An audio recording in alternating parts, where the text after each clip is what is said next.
All right. Mic check. What's going on? People in the chat. What's going on? Arcade. What's going on? Novad Salir. What's up, brother? So how you doing? Christopher Hart. What's going on? Let me know how my levels are sounding. Let me know how I'm sounding out here. Corey Mosley. What's going on? Six Layer. What's going on, man? Audio video man. See in the building. I see you. What's going on? So I gotta respect Christopher Hart. He in here. Podcast ain't even started. Yeah. Oh, Hustler Motive Forte up in the. I need sleep, bro. Forte was with us. So Forte was with us. So I got off. Oh, we got season gaming in the building. Lord Dano. I got off about 12:30. That's when Forte. That's when Forte got us. I was rocking out. I got off at over midnight. I did that raid. I did that raid crazy, man. Anyway, so we just getting it rocking. Waiting for Kenya be up in a minute. We'll get Vader Diamonds, Lord Thor from DCX in here. Got a lot of stuff. We're gonna have a fun show. You know what I'm saying? We're gonna have some fun. Yo, Sick, I gotta talk to you on some TV stuff too, man. A lot of cool developments. I don't know if you caught that. The whole HDMI 2.1 situation with PS5 and the Xbox Series X. Probably discuss that briefly when we go live. But Alex, PSX, what's that? He said, what up, TCL players? Yeah, we got a little TV talk today. It's going to be fun. You know, it's Arrow Chamber. What's going on, man? What's going on? So, look, be back in a minute. We should get the solving them should be coming in. I'll get DCX and then King will be rolling out. See y'all in a minute.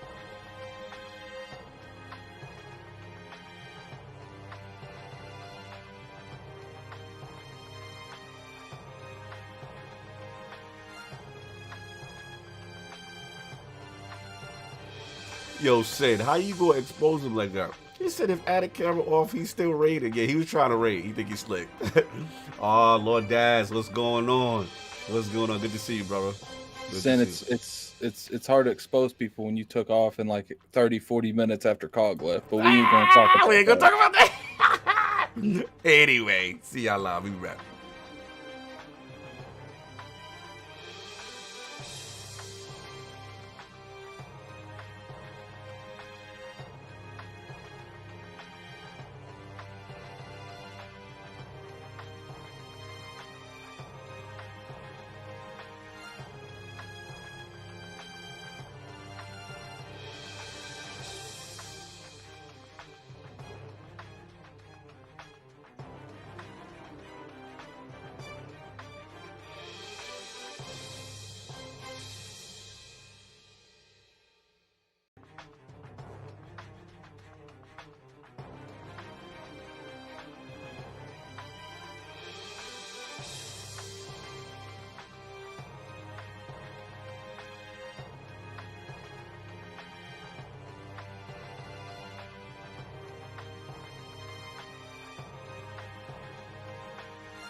Shout out to Lord JH with the super chat. I'm trying to figure out your currency, brother. I don't know that. So I'm just going to say 100.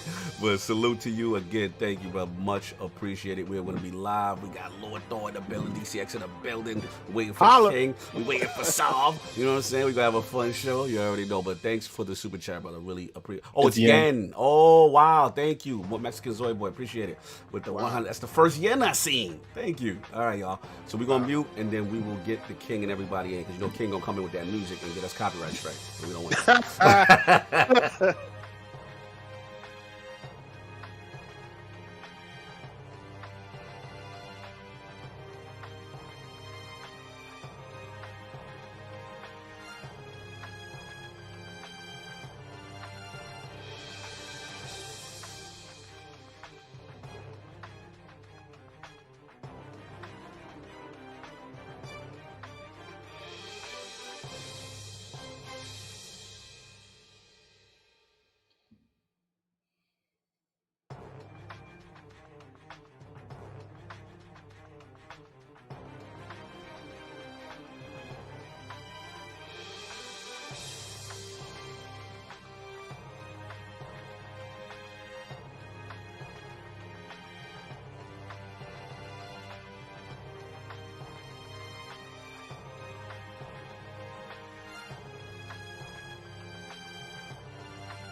All right. JH, man, thank you, brother, with the 100 yen super chat. New learning curve to utilize DirectX 12U features, and the devs are new to this type of innovation being brought to the trio. MS, NVIDIA, AMD, shared salute. Yeah, we definitely gonna talk about that. Oh, my boy NYT Muse, just like music. Okay. I see you, brother. Yeah, we about to get this kicking off right in a few minutes, man. Everybody has arrived. The round is about to start. See you in a bit.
Oh my God, you're stupid. And we are live. Welcome to the Iron Lords podcast, and now live on the lordsofgaming.net, episode number 185. It's another glorious Sunday. We're back at the round table on the Lord's Day. I'm very excited about our special guest, and we've got PlayStation 5 Multiplats versus Series X, LG OLED and Xbox partnership, and the Game Award nominees to discuss, so we gonna get right into it. Yeah, damn it. I want to introduce the Lord, whose unique content was first brought to my attention by Lord King and the amazing statue community. Not only does this Lord provide a platform for content creators to showcase their incredible collections, but with his live unboxings and amazing giveaways, still finds time to represent the realm of video game culture. Introducing the co-creator and host of the DCX YouTube channel and Friday Night Open Mic podcast, the Darth Lord of Star Wars and Vader Damas himself, and the most iconic bulldog you will ever see on live stream. Live from Maryland and making his debut into the realm of the Lords, my man, Lord Thor Geezy Gunderson. How you doing, sir? It is a pleasure, gentlemen, and we are honored we could join you. Absolute pleasure, man. You are a lord at what you do in the statue community, man. Happy to have you in the realm. How's it been going, man? What you been up to, man? Man, it's been great. I just been hanging out, trying to survive the situation in the world and everything. But I'm a big fan of you guys, man. King, it was a blessing, truly a blessing to meet King, and it's just it's like we've known each other all our lives now, man. It's crazy. And, we have him on every Friday night, and I watch you guys in some capacity every Sunday. So I didn't already written down my video game list and everything. Oh, you know. Okay. He know what's up. He know what he is, I'm very honored and blessed to be here. Doubt. Appreciate the invite. Oh, absolute pleasure, man. We're going to have some fun. Oh, shout out to Hustle and Motivate. He said, DMV, I've been here. He threw up the DMV quick. Hell yeah. DMV in the building. You know what I mean? Oh, QTI Grizzly DMV. Yo, a lot of DMV in the building when they see. Okay. No doubt. So we're going to have some fun. And, of course, you already know we got the four horsemen of gaming reunited. Those original lords of the realm here at the round table. My co-host with the co-most. My brother from another mother. The difficult game conqueror. Lord of his own world, especially in the rain. And the howl of the young wolf. My man, Lord, Deep Stone Crypt Addict. What? Look, first thing I want to say is you can say Deep Lord, Stone Crypt. Yeah, that's the name of it. You can say Lord of his own world in the way, but I want to point out that Addict was right. Oh, Addict's always right at this point. Until I am wrong, I am right. Your reputation precedes itself, sir. A lot of communication issues in this raid, shall we say, sir? Not the responsibility of Addict. What's up, I Soft will left? politely blame other people, but we ain't going to. Yes. You guys, I know why I don't play. This is why. This is why you don't play Destiny. Moments like this. This is you guys are so close to ripping your hair out. I would love to see this go down locally. I want to see y'all in the same room playing. It wouldn't happen like that locally. That's the whole magic of the raid. Yes. Because when you're local, you can tell people, all right, do this, do this, do that. When you in the raid, the level of disrespect, because dudes just tune dudes out. And then some dudes get pissed off when one I see Addict whole joint with the last raid that we used to do, right? When it was last on Xbox before the great migration. The great migration. The great migration to 60 frames per second. Addict was 100% the lead dude when it came to these dogs. Yes. Right? Yes. I remember the dogs. Right. Some dudes, Sinister, was not feeling the leadership role that was given to Addict at this particular part in the raid.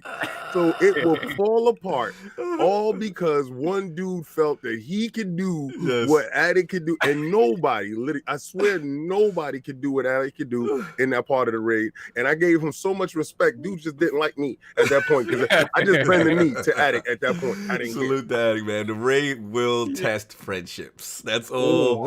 That's all it is, man. Shout out to Slow Mo representing the DMV. Oh, he said time. It's too much Destiny talk. Because there's nothing happening in that division. Oh, shots. Get him. Yeah. Tell the division to get it to 60 frames per second. How about that?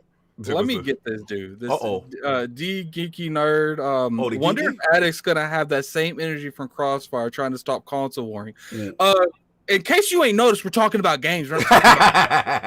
So even him slandering Division, that's a game.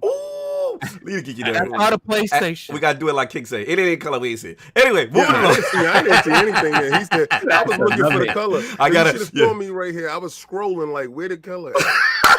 That's how we do it. We're gonna play it like King this one. But that's been pretty much it, man. We're gonna get back in that raid at some point, right, sir?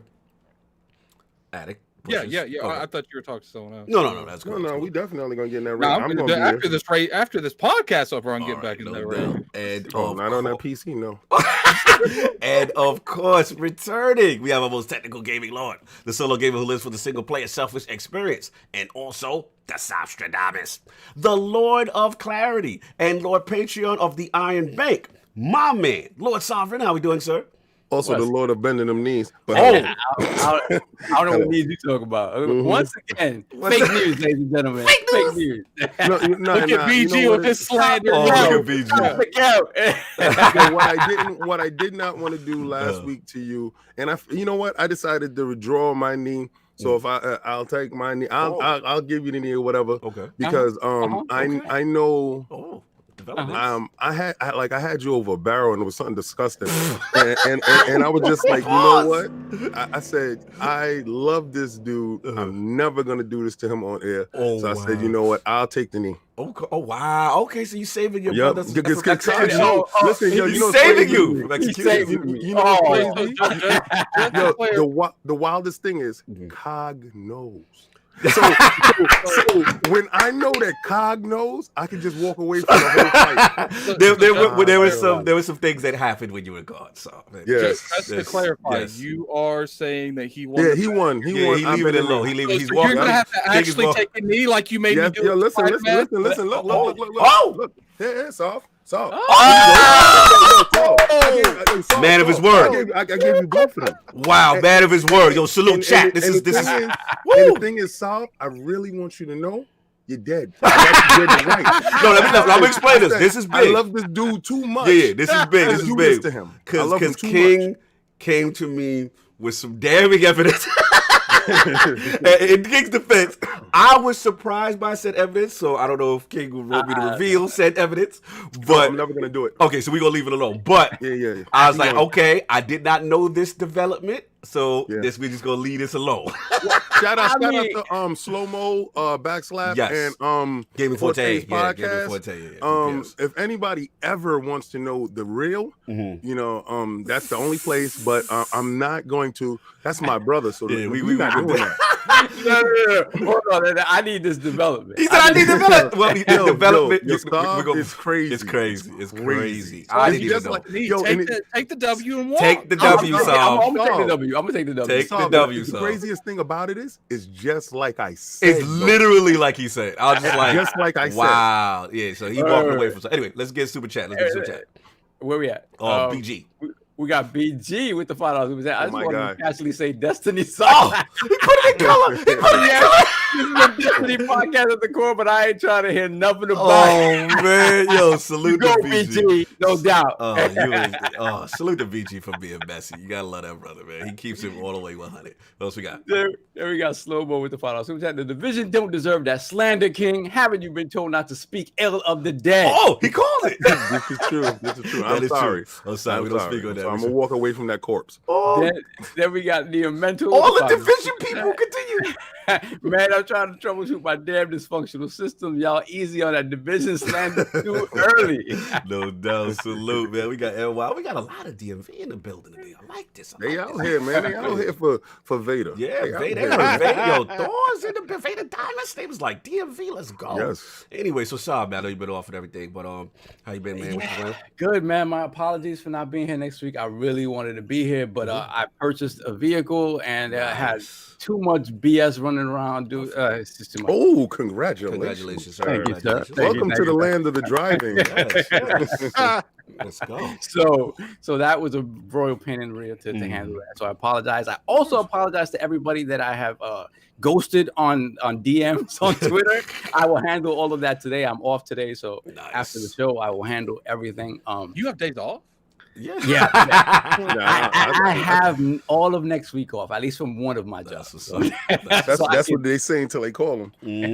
Exactly, until they call me. I'm off until they call me. Any game, sir? Any game? Finally, yes. I have to get my bars off. I didn't do it last week. So yes, I got my systems. First off, shout outs. Cool. Shout outs have to go out. First off to Lord Jansen for hooking up Lord Zachary and Lord Addict with the extra console pre-order in order for me to get mine, because big shout out to Amazon for being the bar none worst and taking pre-orders they did not have a chance in hell of fulfilling. So I got the email of death like literally hours before the launch of the Xbox, and that maybe December 31st, right? Wow.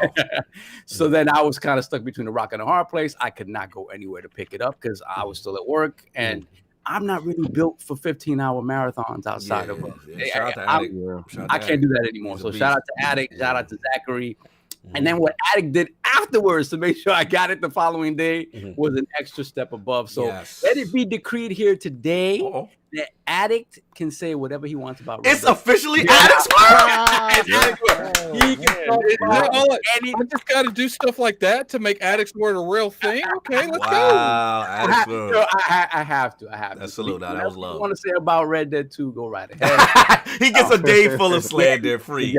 I don't want Red Dead. I want your next highly anticipated game.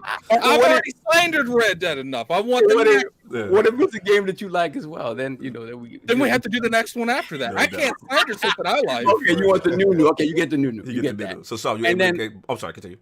I gamed on that. The Xbox to me, in terms of like just the fluid transition to the next gen has been pretty excellent. Yeah, I haven't had much issues with it. The only issue I had, it was the same one you had, Cog, with the slow downloads. Yes, and apparently it was something with the handshake for the NAS. Like sometimes it would go to moderate, because when you download something and you're playing something, it throttles the download, right? Yeah.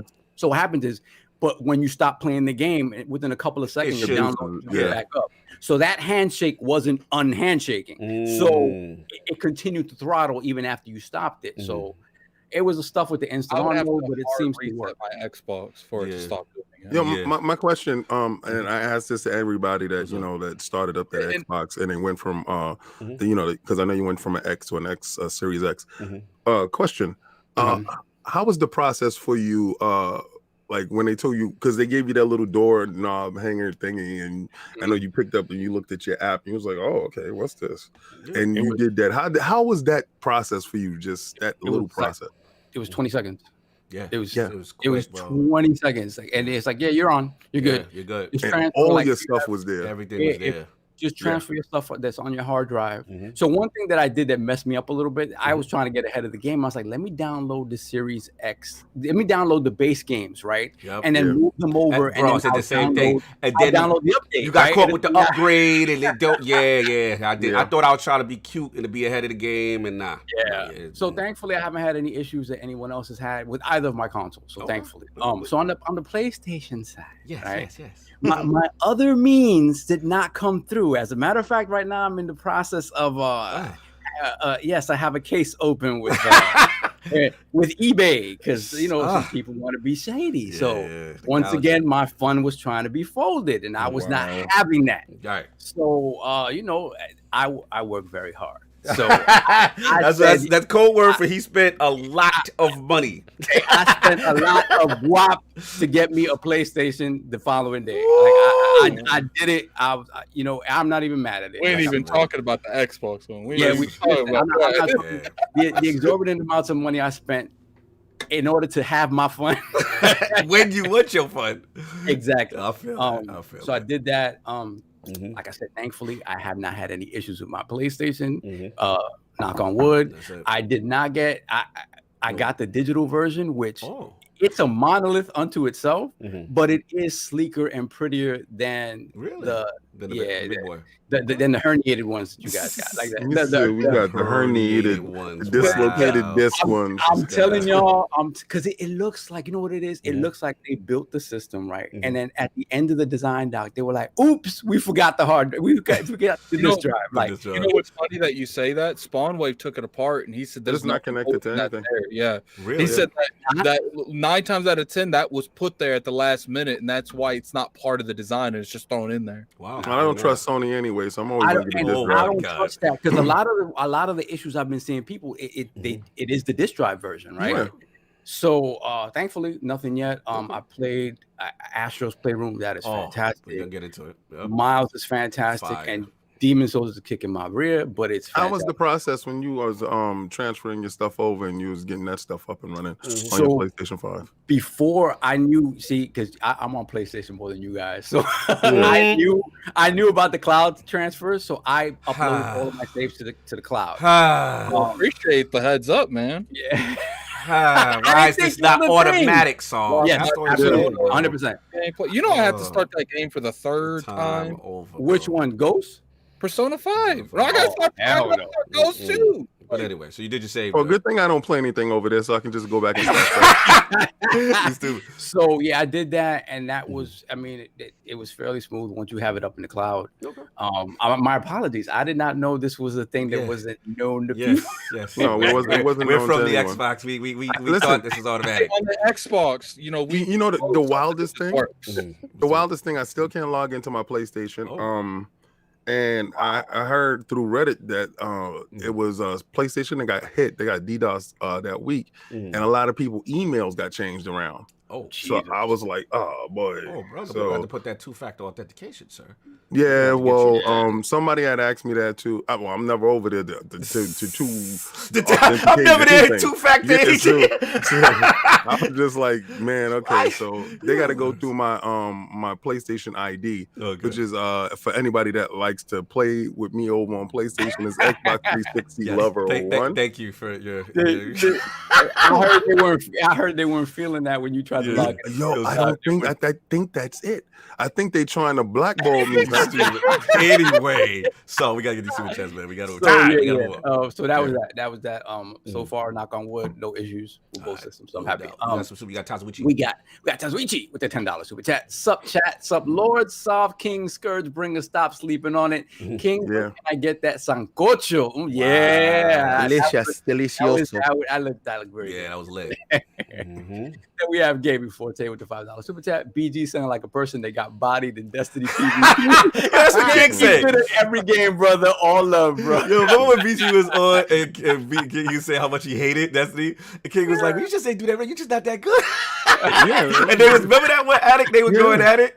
And he's like, "I'll get you to the rave, brother." Unbelievable. We had to give him the sermon. Yes, that's the sermon. That was the sermon. Yes, that's what it was. Continue. You got BG's videos up on Demon Souls though.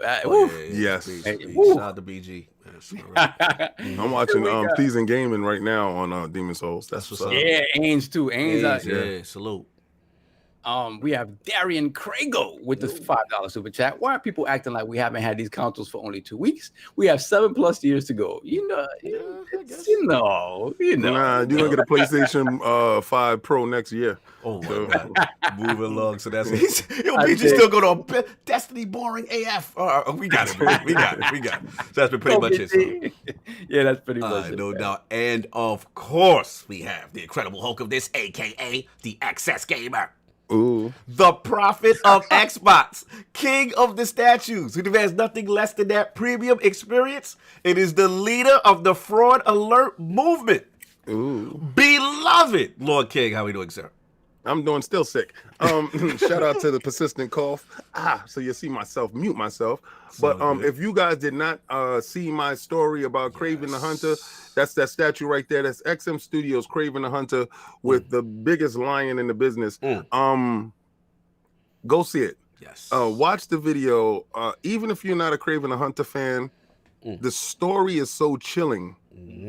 And I just give you a synopsis, right?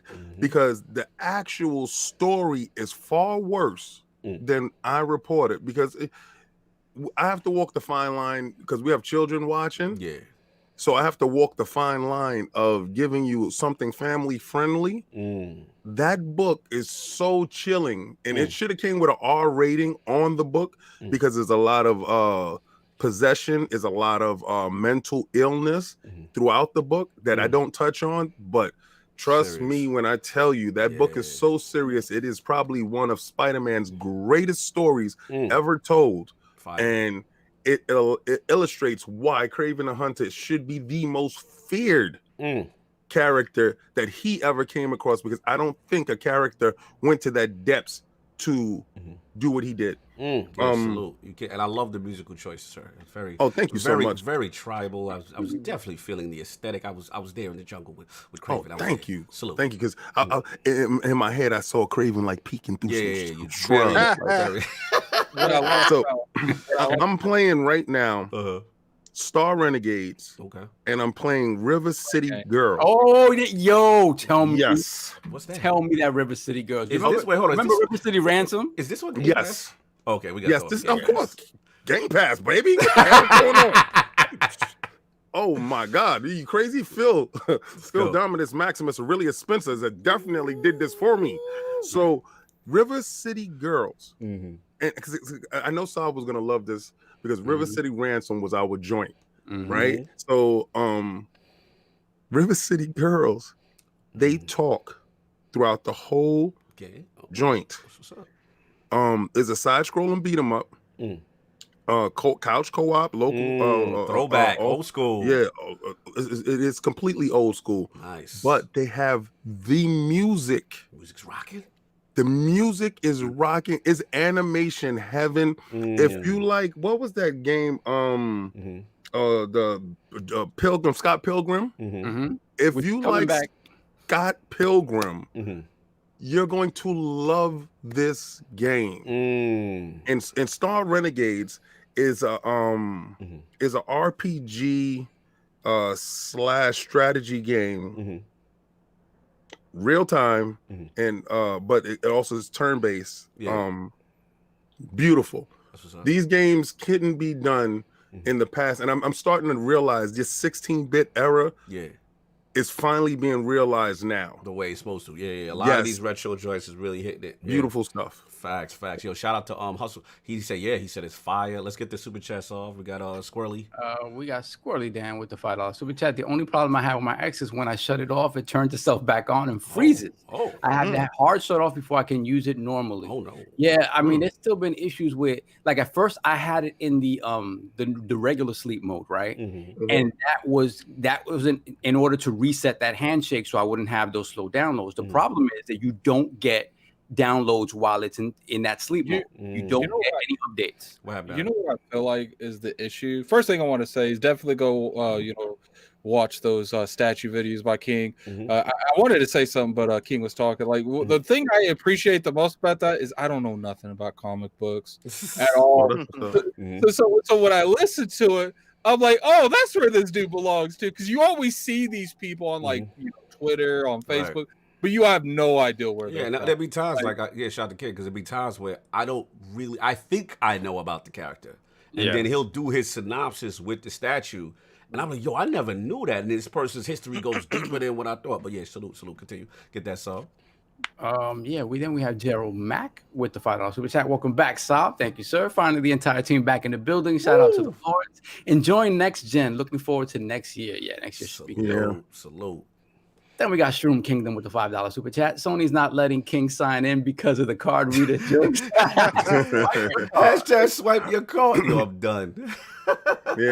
Go try to play Avengers. That's crazy. So so pretty much it.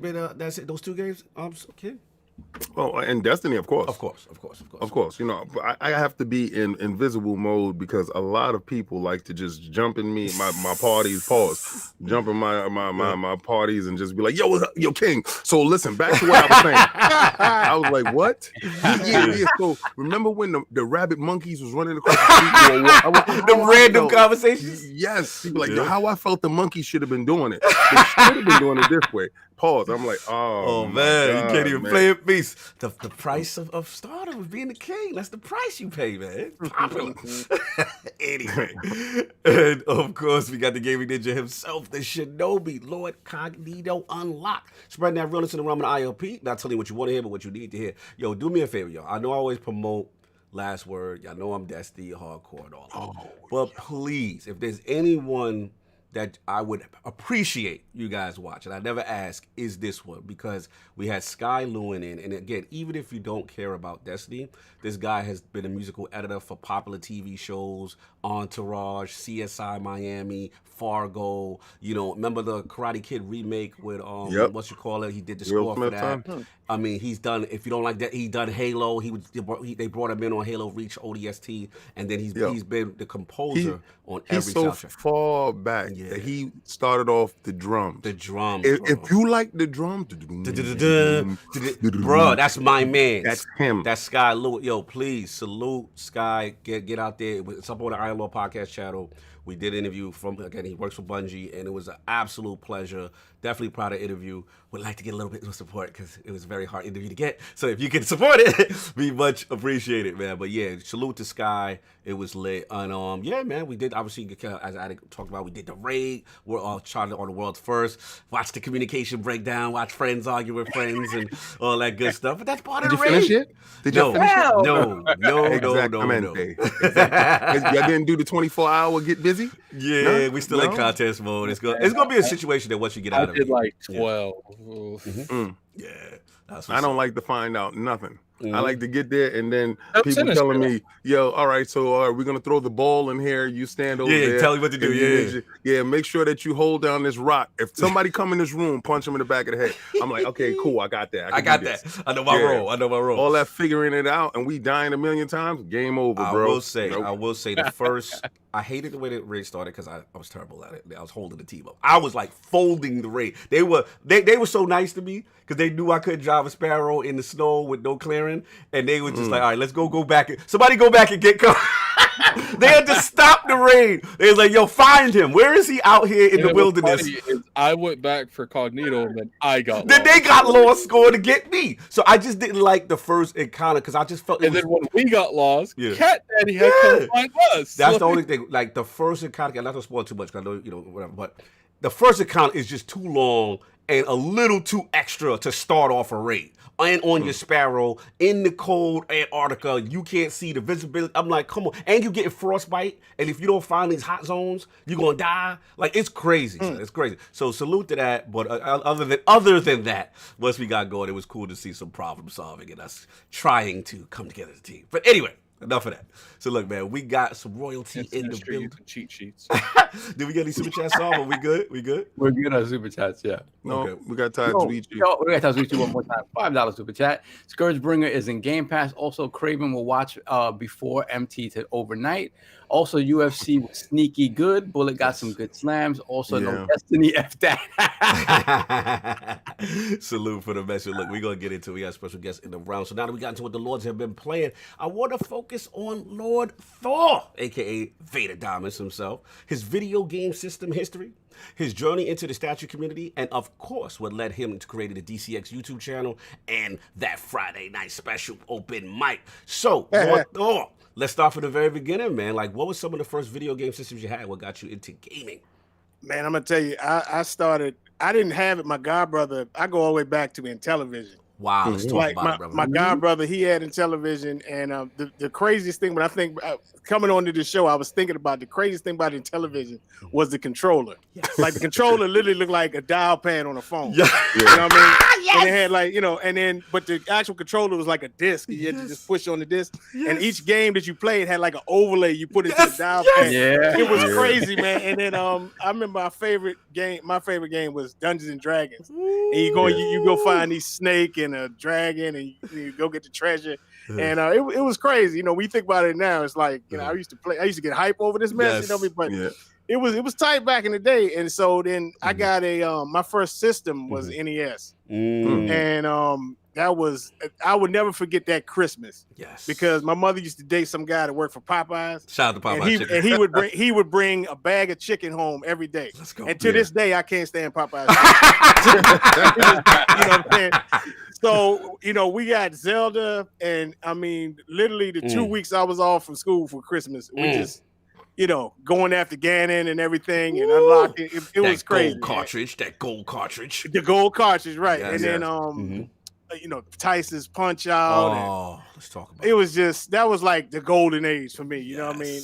And then Tecmo Super Bowl came out. That game actually got me through college. You know what I mean? Because we used to lay money. Because a friend of mine, before I went to college, he was big time. He used to whip me all the time. And it, eventually he said, "Look, man, this is what you're doing wrong. You only use these 4 plays. The money plays. These 4 plays is what you use. It's all that rest of that mess. Don't even all the flea flickers and all that crap. Don't worry. But let me ask you: was the Bo Jackson was in the building? Who was you taking? I used to use. You know what? I used to use Bo Jackson.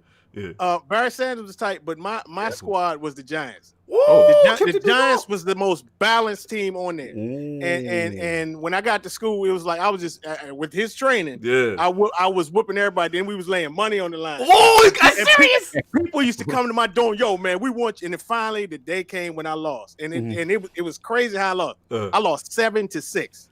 Wow. And if you remember, you could block the field goal on that game. No, right. The last play, I got close enough to kick a field goal, and he blocked it, and that's how I lost. Stop. And people was like, "Damn, you finally lost." I was like, "Yeah," and then I just didn't play after that. Hold on, one second. This is great NES stories. I gotta shout out my brother Stinger, original Next Level Gaming. He's giving you a shout out on that Intellivision. Even though there's some Coleco guys in here that say Coleco was better, but they say they respected your Intellivision. And one thing I wanted to bring, because we don't talk about this enough, Cave.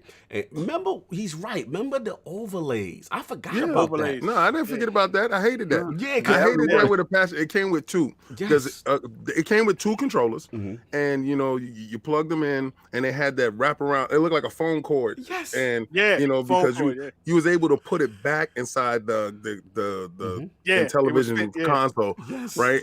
And I had ColecoVision too, and ColecoVision had a different style for their joint, but Intellivision always won with the overlays because whatever game came, you just slid the overlay in, and if it was jump button, press jump right there, and it had a whole visual thing to it. So they gave a little bit extra in the box. I thought Intellivision did. For Coleco we had, because it was the one with the phone with the down button, but there was like a slide in, and depending on the game, because a lot of these games had button functionality in the game, like one would do this, each button would have something, and the overlay would kind of tell you for that specific game what the functionality is. I forgot about overlays. I don't remember the overlays for Palm. Yeah. Yeah. The overlay went on the TV. Yo. That was because we had black and white. So and then you put it on the television, and then this side was red versus blue, Yes. and it had that line in the middle, like yeah. Bro, shout out to us being was broke. that even 480i at that time? What was that? No, not even close. No. Yeah, It was just I know it's bad because when you go to record it now and you see those scan lines. Yes. Anyway, it's back to Lord Thor. Anyway, so boom, you got Nintendo, you're doing the Zelda, you got the Zelda, but then you stepping it up, Tecmo Bowl, competitive, you going on. So you stayed at the NES. Where did you go from there? Then it's kind of a tragic story. Somebody broke in me on mother's bed and took my Nintendo. Oh. Then for some reason I started hanging with like some of her friends' sons and stuff, and they had Sega, and I was like, oh, this is cool. It was trash. Oh, no, we can't do that. Slander. I mean, we cannot do that. See, you was all good until you did the slander. No, I feel you, but it was like Wait, it was which Sega? Which Sega? the first one, the very first. Oh, the Master System. Yeah. Okay. No, I ain't talking about Genesis. Oh, okay. All right. No. I can understand that from a Nintendo. Yeah, I mean compared to NES, Compared to Nintendo, it couldn't hold a candle. Nah. I don't want to hear this, but And I was playing, I'm like, damn, I wish I had got Nintendo. you didn't even enjoy anything on the platform. No, it was like what I played, Zillion, and Woo! what you call what was the plane game? What, Choplifter? Zaxxon? Uplifter? No, it was like an F-16. Afterburner, yeah. And Outrun and all that stuff, but like that but stuff they was cool. super watered down though. Yeah. In the arcade, it was tight. All right, he right. All right. He on this. Let me tell you why. Let me tell you on this. All right. At a young age, that's when I had the Master System. That's when I figured out. I was like, this ain't exactly like the arcade. Yeah, you know what I'm saying? Because I had Outrun. You learn quickly when you go to the arcade. That's not what you playing. Hang on, Right. Outrun. It wasn't the same. You right. Yeah, That I ain't talking about Outrun was like, ooh, no. No, continue. The only thing they had going over Nintendo is they had cards and cartridges. Cartridges, and the system was more powerful. It was more powerful. It was more powerful, but you couldn't tell. I don't Nah, know they what double. they Nah, had son, they going double on. dragon had the two players. Yeah, they double dragon was nice, but that Mario bust Oh, their yeah, whole yeah, tail we know wide that. open. We know Nah, that. man, bro. We know that. That's what it was. Get the super chats, then we continue with We them. got Big Cloud Game with the $5 Oh, super chat. salute. Let's go hit that like button. Salute, Big Cloud, PlayStation in the building. What's going on? And we got Brett with the $2 super chat. No Sega slander allowed. Salute, Lord. Salute, rap. No doubt. We're gonna let him slide with the SN. I mean, coming from the NES, so he had to go over there. We're gonna let that slide. But continue. So you got the Sega now, and you're frustrated. Yeah. So then later on, got Genesis, and Genesis was cool and everything. And then Rodney, your boy Rodney, came with Super Nintendo. Oh. And that was, that meme we always see the dude looking at the chick going like that. Yeah. It was like that. I mean, it was good, I feel you. but it wasn't that damn good. I feel You know what I you. mean? I So, feel you. and he got that, and when I first watched him play Super Mario World, and the stuff, they had like that technology where the stuff could come at the screen and everything. Bro, 7. I was like, Slim. It's like that. He was like, man, I told you. Yep. And then I got a job that summer and saved all my money and got one. Then Street Fighter came out. Oh man, that was like, when we was in high school, Street Fighter was like the old West. Facts. Like you carried your game on your hip like a gun. Facts. You know what I mean? And it was just people would come. I mean, all night long till the sun came up. Facts. People came. I mean, it was like. It was crazy, and that was like a movement. That game was literally like a movement. So if somebody ever said something wrong about your Street Fighter when you had it, like saying like it's not arcade perfect, that dude got punched in his eye, right? Right? Ain't nobody ever say that. I mean, we did. Well, let me tell you something real quick, just real quick. Shout out to Cog for bringing this ponytail. This is why I can't stand dudes with ponytails. Right? I'm never gonna hear the end of the story. To this day, I cannot stand a dude with a ponytail grab a ponytail. Yo, I went out and brought this cartridge. It was $250. Yes. Right? It was the Japanese Nintendo Famicom Street Fighter. I had it 8 months before it came to America. Factual. I called Cog over. This is when I was working in the community center. I'm in the community center. I shut off everything. Just me, Cog, and I told Cog, just come over. I got it. Come from lunch and get over here. So he was going to Manhattan Center up there. He came down. He came in with the quickness. Yes, I left Cam and in the room, and he come in the room with this dude with a ponytail. Right? So I turned the game on, and Street Fighter started playing, and he goes, "Yeah, but it don't look like the arcade." I said, "Get Right. get out." Yo, he's gonna beat up my man. I'm like, oh, come on, King. Like he almost ain't make it out that listen, project. we always got them geeky friends, and then I was like, look, cause I was showing off, you know what I'm saying? I'm going to Manhattan Center. This is high school days, you know what I'm saying? Shout out to Cameron, shout out to Mace, Manhattan Center. That's where we went to high school at.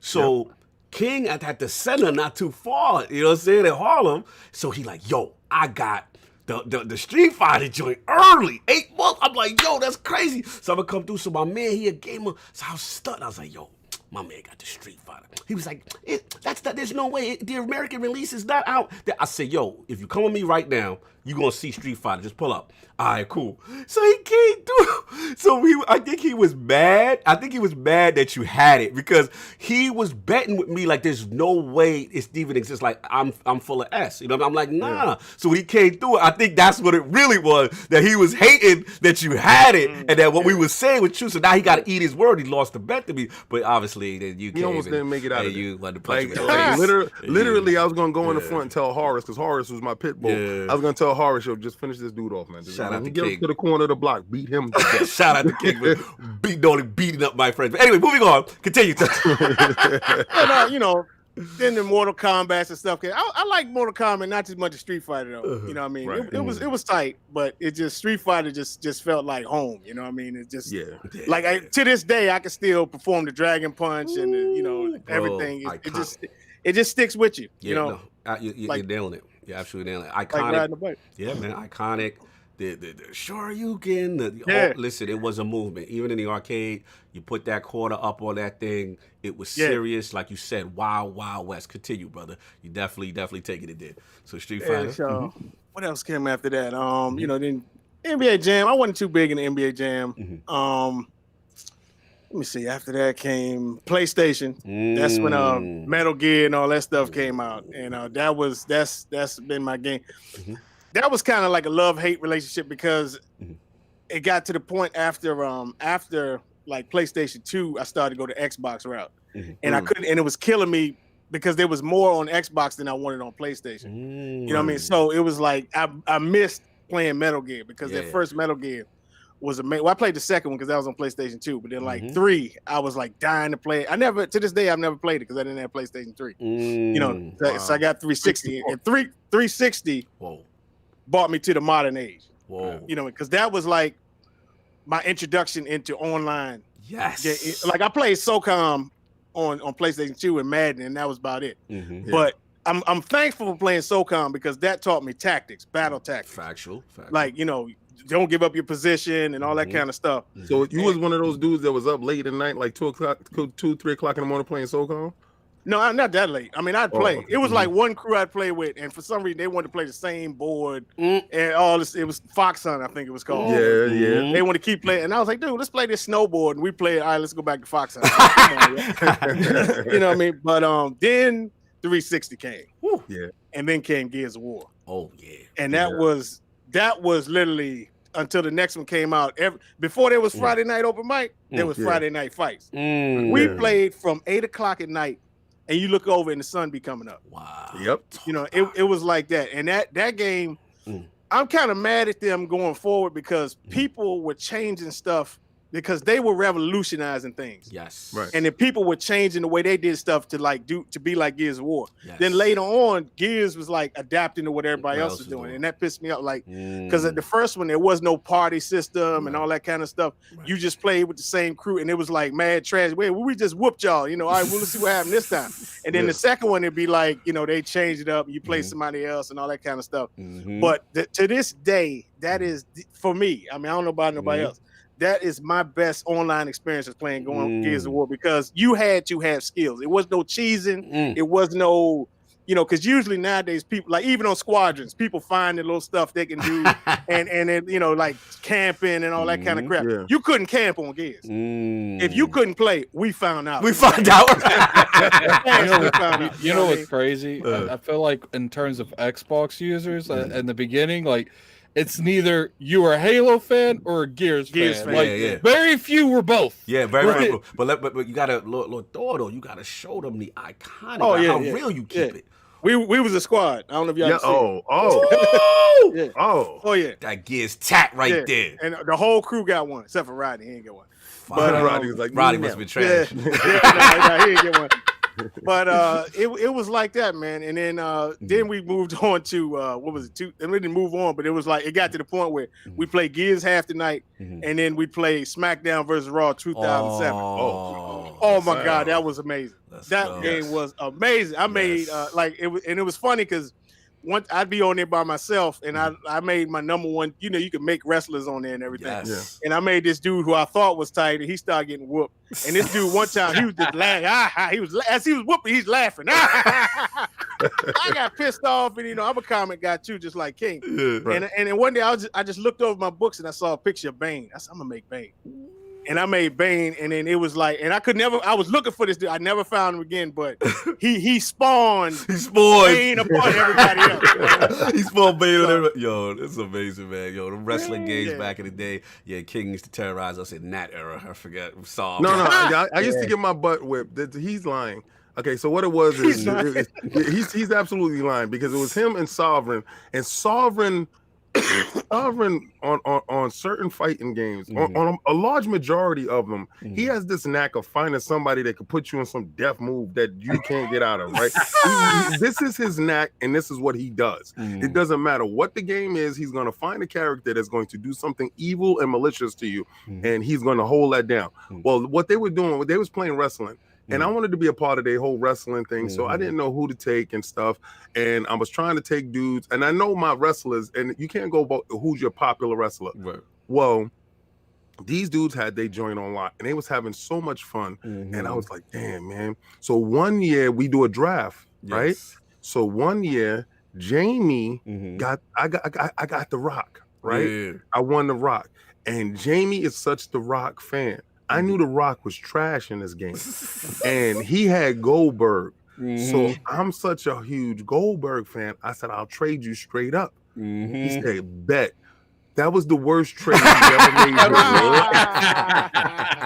Because that was prime Goldberg. That was like undefeated streak Goldberg. Oh my God. That's when my level of terror began. Yes. And because I held it all in my chest. I swear. They used to beat me mercilessly all the time. But when I got a hold of Goldberg, I never lost. I beat him once with Goldberg and with a created character. It was not. It was a fake character. It was a cheat character in the body of He Who Should Not Be Named, the murderer. Yes. So. Yeah, man. Goldberg was too much in that. Yeah, it was too much. It was just ridiculous. I won so many good bets. Like dudes have to ride me around on their back, and dudes have to crawl in between my legs. Oh my God! Yes. I felt really good. The S talking. It was crazy. Like I hated. And there was nothing. You could be whipping him. You could be beating him the whole match. He do one or two moves, super meters on fleek, and jackhammer, and it's over. And I'm like, come on, my guy. Like, this is too much. I'm like, who's down with the balance team? Who's in the balance? But anyway, moving along. We're gonna fast forward from that. But anyway, salute, man. Tremendous. You got that 360. I just gotta back you up just for a second because I see some amazing arcade units behind you, sir. So I got the back in the arcade days. Star Wars obviously was, that was one of my favorite games, and they actually dubbed audio from the movie and everything. The one you can't see, I got the Marvel vs. Capcom one over there. Classic. And with the Punisher for Rodney, and then the main reason I got it was because X-Men Children of Atom. That was after Street Fighter. That was my second favorite fighting game, because that was before they put all them super moves and stuff in there, and you just had to have skills, you know, and all this X moves and stuff before they put that in there, you know. But so so those, and I'm waiting for them. If they ever make WrestleFest. I'm my man for that. My man. That's my joint. Already, I got that here. So. Oh yeah, he got it. Yeah, whenever you come down to New York, you can play the original. Right? I need it very bad. Yeah. Very bad. Retromania, I think in January, it's the spiritual successor. A lot of the guys that the guys that are making it are like their favorite thing is WrestleFest. So it comes out. We covered that game. Didn't we cover that game at PAX? Yeah. That actually got a lot of views. We really got a little bit of footage. People keep asking about that game we covered at PAX. Yeah, definitely on that. But salute, though, man. Tremendous. So again, just stayed through it, and then you just rocked out 360 era. Then kind of cool, or just kind of peek your head in every now and then. What happened after 360? No, I got Xbox One. And then Xbox One after that. Yeah. And man, that Grand Theft Online was amazing. Yes. Like doing them heists and all that kind of stuff. Yeah. Like the one when you break into prison. Woo, that thing was serious. You know, so I played that for a long time, and then we played, what was it? Rainbow Six. Oh, Rainbow yes. On three. Back up a second. Rainbow Six on 360. Vegas. Vegas. Vegas was fire. I used to call myself the Black Beret. I had this Black Beret, and I speak French. The Black Beret in position. He's in position. Yeah, in position. Yo, son, I used to do that, and the terrorist. Remember the terrorist hunt, son? That's what we used to do mainly. You know, was the terrorist hunt, and that's how we ranked up, was playing terrorist hunt all the time and everything. That game was crazy. Salute, remember when we saw the glass breaking technology? Yes. Succeeds. We were like, oh my God. This is the next level. This is the next level of gaming, son. I always thought Tom Clancy did a damn good job. Well, whatever his name was on, you knew it was like a certified good product. But you know what was king? Remember, I gotta touch on it too. Vegas did a lot of things. We got that.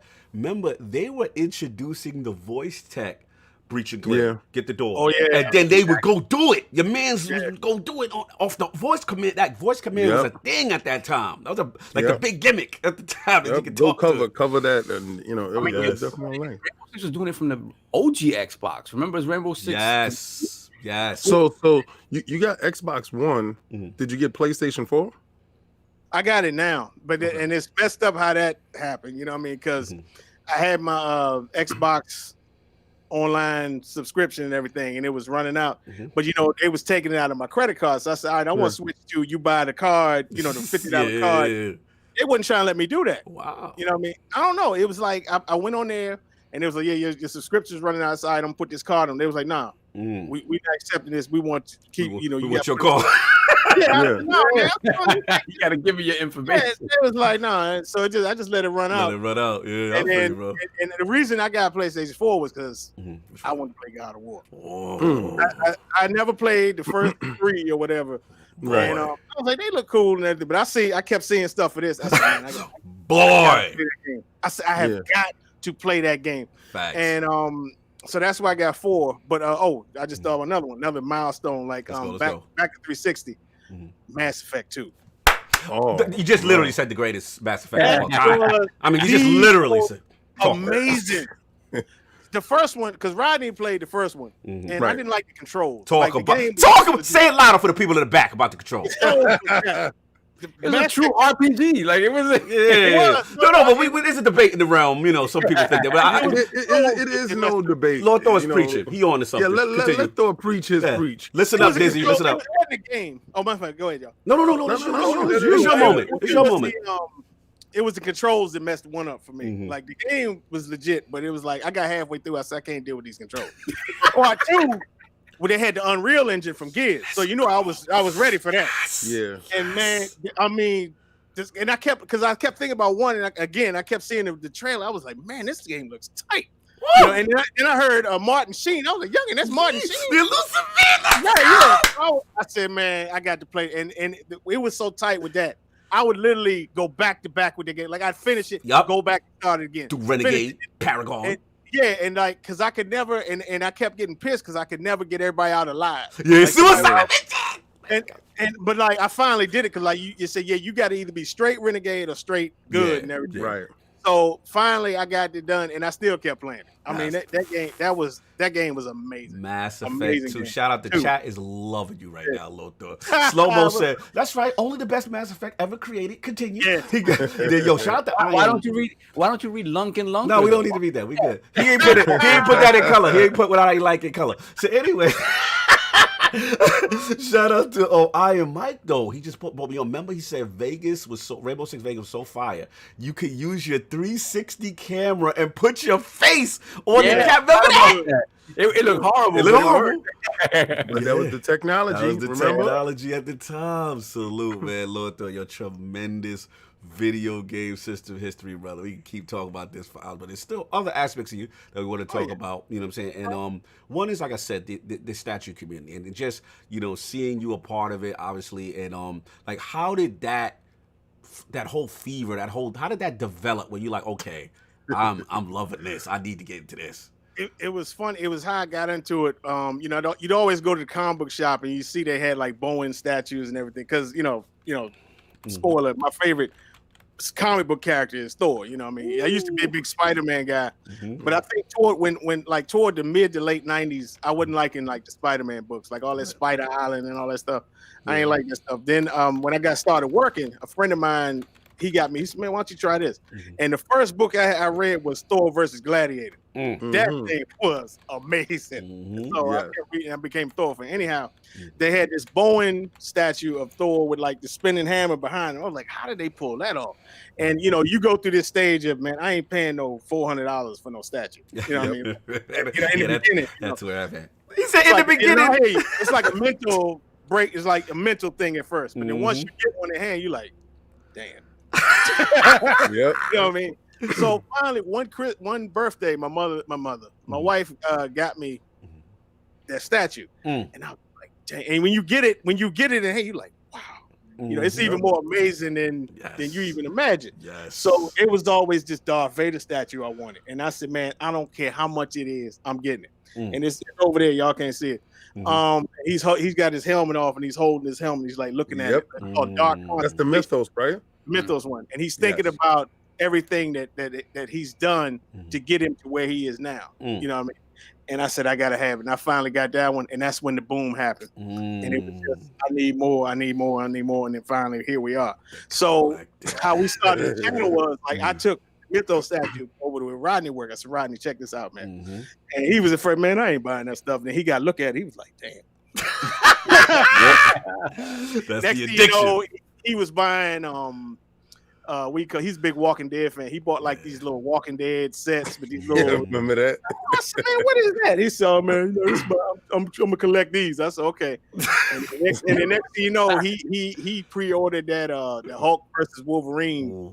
Yep. And then he got that, and then for him, that was, now he's a big Punisher fan. So, and it was funny because one time they had these raffles, and he won. We're gonna get into that. Yeah, I know. He won the XM Punisher, and that was like at the time that was like the best Punisher. And so that's the one on bike. He won the one on bike. He won that one. Yeah, it used to be a secret group that's not around anymore, and he won that one.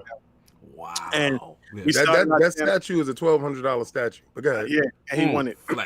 Flex. All I had to do was pay the shipping, and that was it. Wow. And so we started our channel, and shout out to Red Titan. They actually gave our inspiration for starting our channel. Red Titan, yeah. And the way, of course, how the name came along was Rodney's a big time Punisher fan. His real name is Frank Castle. Again, I'm a Darth Vader fan, so we named it Darth Castle as if it was the name of a Sith Lord. Yes. You know what I mean? So everybody thought it was, that was cool and everything.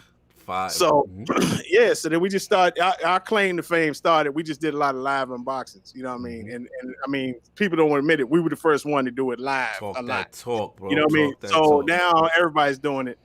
So that's cool. And what we call it, Red Titan. They did chats first, you know, did the chat thing. We always wanted to do a chat too, but like we didn't want to do the same old thing. So we just let people be who they are, you know, no censorship. And it started off slow. Then more and more people, like one day I looked up, like 1,000 people were watching this thing. I was like, really? You know, and it just grew. And we also put out the notion that if you want to, whoever you are, you want to join us, come join us. That's awesome. And all kind of, you know, we done had sculptors on, and none of the corporate people want to come on because we're not exactly status quo. You know what I mean? Yeah. Fine, you know, I ain't worried about it. And I mean, I've met so many people. Like we went to the New York Comic-Con, and people then hit me up from like Singapore and all. Man, I watch you guys all the time. And you had a guy from Singapore on just recently, right? With his statue. Yeah, he was in Singapore. Yeah, he hit me up.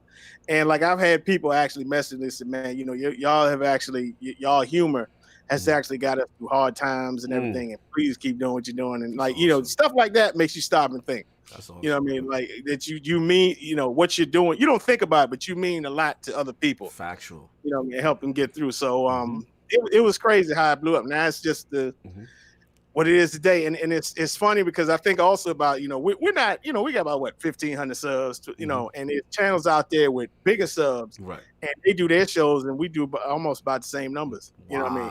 So it's like, so you know, it's amazing. Well, we you know, Cog and I just talked about that whole sub thing, and you know, some dudes do it organically and some dudes do it artificially. So the fact that, you know, that we do it organically, when you reached out to me, I was so happy to be on because I was like a schoolgirl. Like I said, they could tell you, you because I was like, yo, they hit me up. Yes. I said they were smart about it because they send a woman first. Right? So I was like, yeah, okay, they watching me. So they send, you know, Barbara through, and she's like, yo, you know, whatever you want to come through. I was like, oh, okay, right. So I watched the show, and I was like, oh, I know these dudes. I said, yeah, I watch these dudes. So, oh my God, right. So, and when I got on, I couldn't stop that whole day. You know how you got goosebumps the whole day? Like I had goosebumps the whole day. And it's when you get around people that share your passion to your degree or higher, it's elating, it's exhilarating, it's a euphoria that I can't express to people. All I can say is like I'm home, like this is what it do. So like last week, and I really had to tell you thank you so much because on Friday my girl saw the lead-in, right? Because you know on your YouTube, it says, you know, coming next. I love the way he does the channel. And it put, you know, Return of the King. Yes. And fire. She was like, that's why, because sometimes I'd be dead tired. She said, I don't know how the hell you pop up and you got that energy and you run straight downstairs. I said it's because it's genuine love. Facts. When you come through. And his passion, his love, like he's making a statue. He's not telling you the all. He's in the process of making a statue. Conceptually, and it's being done. And the artist is hitting him back and forth and showing him the pictures and does this work. He is deeper and more integral to the statue community than dudes really know. And I just really wanted to tip the hat to you because I said you are an absolute pioneer. Absolute. You and Rodney are absolute pioneers. And I just wanted to give you your roses while you are here to let you know how much you impacted me. And I'm pretty sure you impacted thousands of other people that probably don't want to admit it. But they got no choice but to bend the knee and watch, even if they're in the background. They got to watch. Factual, man. Salute. I mean, it's just tremendous. Obviously, you know, it's a new community to me, and just to see King, I seen the energy, and I remember you hit me. You was like, "Yo, I got hit up," like, you know what I'm saying? DCX, okay, you know what I'm saying? And I got called to the majors. I got called. You got the draft. You know what I'm saying?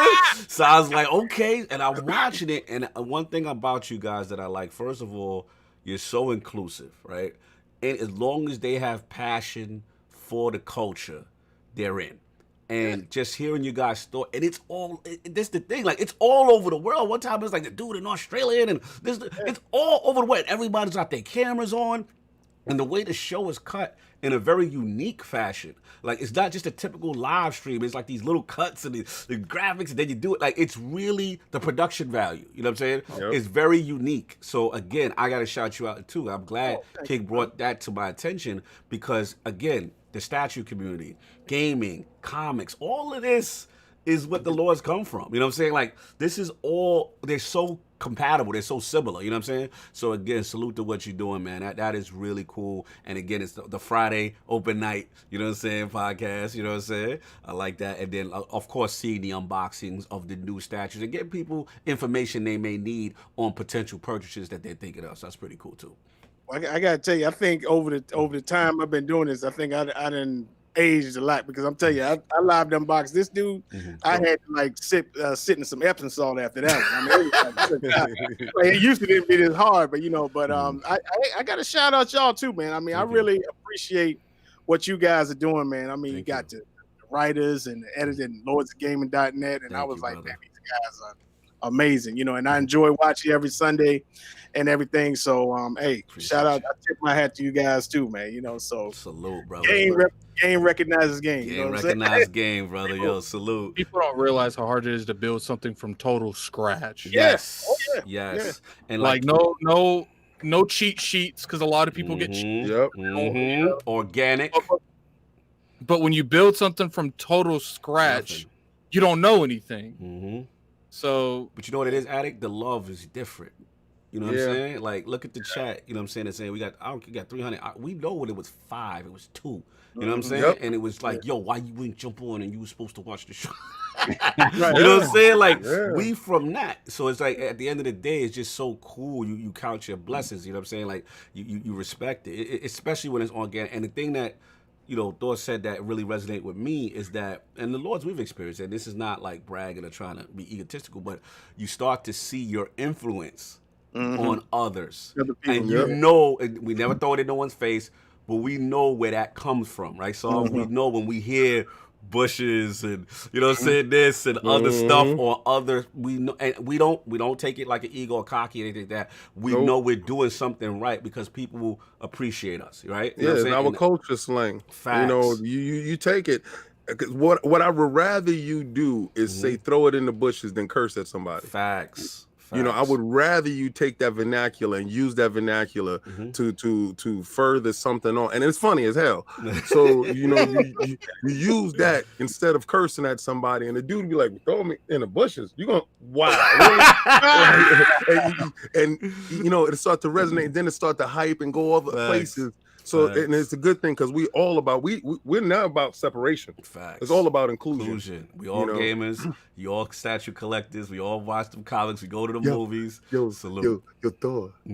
When I got him, I knew I had him. He got me. I knew I had him. Thank you. Hey, I knew I had him. Like, because I was like, it has to be his favorite character. That's one. Facts. I said, and it has to be from Sideshow. Facts. All right, because he didn't know because all right. So when I do my KOS, right, before he would go and get this the breakdowns of the he does the website stuff, right? So I will send him to Sideshow.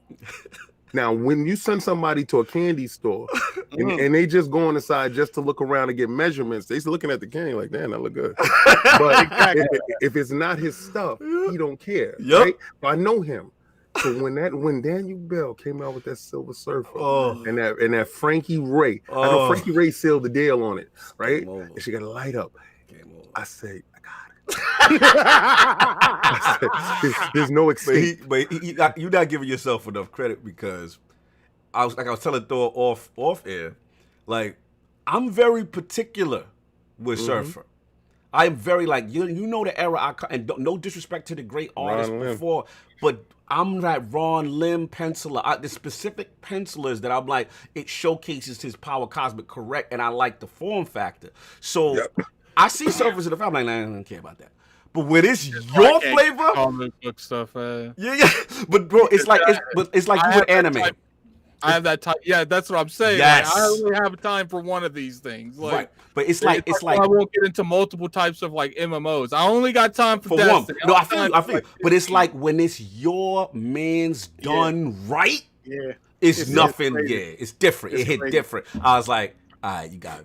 And I tell you, finding out in this game, everybody got a poison. Yes. Yep. And you can say no all you want to, but when they come out with that one, one, of your group, it's game over. Game over. Yeah. We're gonna talk about it. I got something special for him when his character. Thor knows too. Thor knows exactly what I got for you. Mm-hmm. So, and that's going to start the tidal wave. Oh Lord. And I'm gonna tell you, lucky because some of these custom surfers, Yep. Crazy. I'm staying away. See, this is y'all bad influence. Shame the devil. Shame the devil. Anyway, moving on. Yeah. So Get these super chats and get these super chats. Then we gotta finish off. Nice. We have Gerald Mack with the $5 super chat. Atari 5200 was the first console that put coin-op games in the living room. That's how far I go back. Hashtag I'm 50. We right there. With Salute. Right we got there some with you, OGs. Salute. right there. We have the Living Flame with the $2 super chat. Morning Lords, Game Awards in the bushes. People not getting those nominations. Oh, we're gonna do it. Then we have Lucius Augustus with the $2 super chat. Vanguard is the best way to play Mass Effect 2. Salute. Then we have Perfect Shogun with the $5 super chat. Jumping back in the raid with my clan. I'll catch the VOD chat. doubt. That like button. Salute. Good to see you in. That's what's up. Mm-hmm. Then we got Pixelbit G with the $5 super chat. Y'all keep doing the Lord's work and making best podcasts every week. Thank you. But that's my Brooklyn bias. Time. Time. Brooklyn, what's up? Stand up. Then we got Stitch with the $5 super chat. I was here when there was only 6 people in the chat. LOL. Wow. Game recognized game, but Attic had no game yesterday. Oh, the raid! Yeah, he was going into Attic in the raid. He was gonna. He was good. It's easy to talk. It's easy to talk from the comfort of the chat. He said the comfort. Of the chat. Salute the Stitch. We're good. We good? No doubt, man. So look, man, tremendous history, tremendous what you're doing in the statue community. So we know what time it is. Look, you know what time it is. You know what you're here for. The people, they need those top 5 video games or franchises of all time. Let's go. Franchise would be hard. Games, I'll say games. Okay. That's fine. Mass Effect is in there. I can't put them in the order, you know. Mass Effect 2 definitely is on the list. Definitely on the list. You know what I mean? That game was just, and it was different every time. That's the thing about it. It's different every time. Yes. And then, you know, you discover different stuff. Like you go way out there and find stuff. You're like, wow, I didn't know this was here. You know what I mean? Yep. It was different experience every time. That's definitely in my top 5. Factual. Gears, obviously. Of course. You know, that's just that I can. That's like a period in my life. I could just say. Facts. Gears of War. Facts. Street Fighter 2, no doubt. First Street Fighter reference. That's that what was I'm talking about. Street Fighter 2 was just. I mean, it was literally again the old West. Like I remember being in the lunchroom. This dude came and slammed his stuff down. Need to see you today, man. Oh, what? Yeah. It was like that, and it was funny because that was the first dude I fought. He used Blanca, and I wasn't used to it. And he came back talk mad stuff because I went to the dojo. Yeah, and he got to go to the dojo. And I did a class. I just said, That's how I'll whoop you again, man. You know, that Street Fighter, it did it because it created friendships. Because that's how I met King, not Street Fighter 2, but it was Street Fighter Alpha. Because I was a waiter at school and I hadn't met King yet. So when I came back, I went to hang out with Cog, and I, like I said, and King was there. He's talking smack. And I'm looking at Cog. I'm like, Cog, who is this old man that's hanging with us? He was bigger than us. You know what I'm saying? So I'm like, man, who is this old man that Cog's hanging with? Oh man! Immediately he starts talking smack about Street Fighter. I'm like, oh hell no! So we sat down, and literally we were there for like hours, going back and forth, and we pretty much finished a tie, basically, between both of us. That's how we both were in the Street Fighter Alpha. And at the end, after that, it was love. After that, it was just family. After that, but it was one of those things that Street Fighter, even the tough competition, like when you was going at each other hard, it just created these friendships that, like, as long as you wasn't cheesing, as you wasn't cheesing. Factual. Yeah, if you weren't turtling or doing anything like that, yeah. Factual. No doubt, no doubt. So we got the Street Fighter that is classic in this. So we got Mass Effect, we got Gears, we got Street Fighter, two more. So obviously it got to be a Star Wars game in there somewhere. Of course. About to say. Force Unleashed. The first Oh, yes. that game, and I'm gonna tell you something. That game, it was one part. It was the first time in my life that I hated Darth Vader. When you fought him at the end, at the second time, Yes. Yeah. it was like you couldn't do nothing to him. I was like, "Son, You know what's crazy? what is wrong with this dude?" And like you try to jump, he's held you and throw you. Like, You know what the crazy thing is? They're Yes. lucky that they put that game as not canon because the Star Destroyer is the strongest jet ever lived. Star Killer, Yes. yeah, he is. It's Star Killer. That's what it's Yeah, Star he Killer. was he was amazing, and he even whooped the Emperor. Yes. Yeah. Like, you know, this They, guy. yeah, they He beat had to Darth take him Vader, out. and he beat the Emperor. He didn't just like beat individually; he beat them both. Like, And the guards, everything. So Yeah. it wasn't, Wow.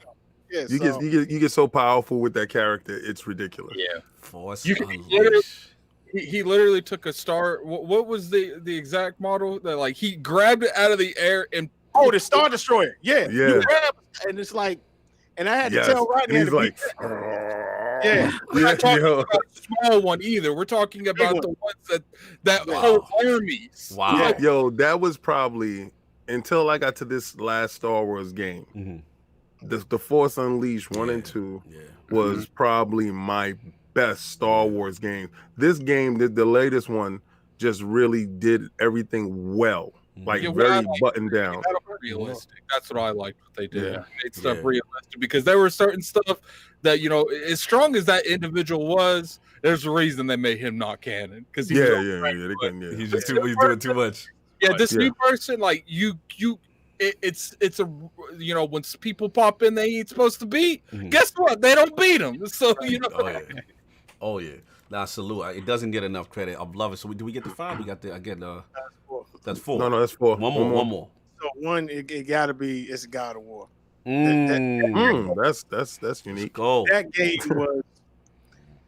That game was special. Which PlayStation one? Nation. PlayStation Nation. Want to hear which one? Yeah, the last The one. new one. Because Yes. I never played any of the first 3. Talk about 'Cause it. I had Xbox that whole time, and I was like, that's good. But this one I kept seeing, I was like, I have to play this game. Talk Yeah. about it. Talk about And it. it was like, the voice acting, and it got times where they grabbed you. You know what I mean? You Yes. act. Chris Judge nailed it. Yes. Even I don't know the little boy's name, and the dude that played Balder. It was crazy. I mean, Yes. it was just they need to make a movie out of the game. I think. I think I will say that I think one of the reasons you think that is because you haven't played the other ones. Because like with the other ones, like they had all of that and they had everything else. Like because I do feel like because of the direction they went with God of War, they sacrificed a lot of things that made God of War God of War. Yeah. Now, I did go back and watch some of them on YouTube because like it was because like stuff had happened, and I was like, well, what are they talking about? So I went back and watched it, and I didn't like because it was the guy from Living Single that did his voice, wasn't it? In the old, I forgot his name. Yeah, Really. and good. I just didn't enjoy. He did like too much yelling for me. Okay. You know what I mean? And like I didn't enjoy Kratos as much with him as I did I'm with kind of Chris the Judge. you know what's funny? Me and you in the same pocket. Yeah. The hardcore God of War fans I respect because you guys follow I'm the gonna tell franchise. you right now, You did the first ones is to me the greatest. The ones. I know, and I remember them games. but I'm respecting anybody's opinion on the last one because this is a Kratos that is tired. Yes. He doesn't really want to do none of the stuff that he's got to do. Right. But he has to do it for this boy that his mother that he loved, and it's the whole story. The story is a great story going through. I always say this is not my God of War. Though. No, I know. What a lot of people don't understand is it's like what made Kratos do the stuff Kratos did. It was the loss of his love. Like that's what made him drive. But he reclaimed that. He got that back. Might not have been the original person, but he had that sense of happiness back. So he calmed the hell down. No, and I get it. So for me, I remember the game and the bombasticness and the over the top and the action. It was like fighting the boss. Everything was cool about it. I remember even having the Vita version and I was enjoying it. But again, it was just to me more run of the mill, and it was cool, but I wasn't like enthralled. But when he got into this mode, for whatever reason, I'm kind of like where Thor is at. Like it captured me, and then graphically, I just love the way it looks. Y'all just graphical horse. Oh my god! It's running at that smooth 60 now. And mature, the mature thieves. That's what No, I'm listen, those first three got mature themes. No, I know that, but I'm talking about is ridiculous. But I meant to say I probably used the word wrong. Now It's kind of over the top, like gratuitous. That's God of War. He's fighting God. We get it. I just like where he at. He's ripping the wings off of Icarus in the sky and putting them on his back. He's fighting Zeus. In 2018, if they had given you the bombastic fights like in the originals, I think you would have been fine. I think that's and it's like I said, I don't have a problem with God of War. I just felt like the direction they went because of the direction, like the artwork and how they, did the Last of Us effect. That's what I like to call it. Yes. It made it so costly they couldn't do certain things that was the norm for God of War. No, they completely changed those set pieces. Is ridiculous. No, I get it. Anyone who's again, I'm frauding. I admit, like the first thing that wasn't for me, but this was for me. Like I love his maturity where he's at this stage. It's grounded for you. It's grounded, and then he got. I like the Atreus relationship. You know what I'm saying? Like I just it was the stepson. Yeah, like I just liked it, and then it was over the top, and I was like, okay. I'd say even for the combat, like if you look at how aerial, right, Kratos used to be in 1, 2, 3, right. Old Kratos he's super grounded. He's not jumping any, right? But the power, they don't have a jump button, right? The power he displays on the ground, is very like I'm not jumping. I'm just gonna pound you into the ground type of power, and it feels right for that. Like to me, the progression in terms of where he is in his life, in every aspect, the story, everything, and even the way he fights feels right for the story they're trying to tell. It would feel weird, and then if in Ragnarok all of a sudden he's jumping around and doing, it would feel wrong. He's not young like that because he was young, slim, trim, ready to get it in. I do want the big bombastic battles though. I want that. Well, hopefully this PlayStation 5 can do that. I think what I don't even think it's mainly about like a thing of power. I think it's like development time. Like they say they spent so much time making even the Stranger fight. Like I think I love God of War. It's my game of the generation. I mean, I don't know, Ghost might be above that, but it's like at the end of the day, it's like I don't think that they surpassed in terms of combat. That's what God of War 3, God of War 2, and God of War is the epic battles. And I don't think that they ever surpassed the Stranger in the first hour of the game. Exactly. You can't surpass the first 3 games when your main mental battle is the same damn troll in a different color. I was about to say that. They did reuse a lot of acid. Yeah, they're like, yo, here come another troll. I've said this before and I'll say it again. I've never been more disappointed when they were hyping up this Gate Ward Underkeeper, like protect the world, the realm of the underworld, wherever they call it in Norse mythology. And you get to him, and he's a purple damn Anyway, shout out to Purple Troll. Shout out to Purple Troll. God of War, amazing franchise, an amazing top 5. So, Lord, I gotta ask you the final question. Yes. As far as favorite console of all time, and then we could throw you a bonus. Favorite statue of all time. Ooh. That I have, or just any statue? The statue could be any, and then the console got to be any generation, just one. If you could only have one, what's 360. Oh, okay. So we got the 360. It was just so many milestones for me on 360. I feel you. And if I could go back through the campaign on Gears 1 right now and still just love it, and because I remember playing on the the multiplayer, and it used to be this little kid we used to play with. His name was Cue Ball. I'll never forget this child until I kicked him into the dirt. And he used to whoop on us. And he yelled at, he'd be like, "Don't you run from me, boy! Don't you run from me!" Man, I am not taking this no more. So I went back and he's using shotgun. This when I started using the shotgun. Yeah. So I said, man, I'm gonna play on hard. I'm gonna just use the shotgun. I'm not using the Lancer. I'm gonna learn how to use this thing. And I made it, and I got good. I said, I'm gonna go find this. Hey, I took him down. I said, I have arrived. That was the thing. You know, I think that's the reason I can't mess with Gears to that degree. Is like I played Halo, where VR and stuff was extremely dominant in Halo, but you actually had accessible on all things, and you didn't spawn with a shotgun in Halo. I like how he went to go find them. That's the part I like.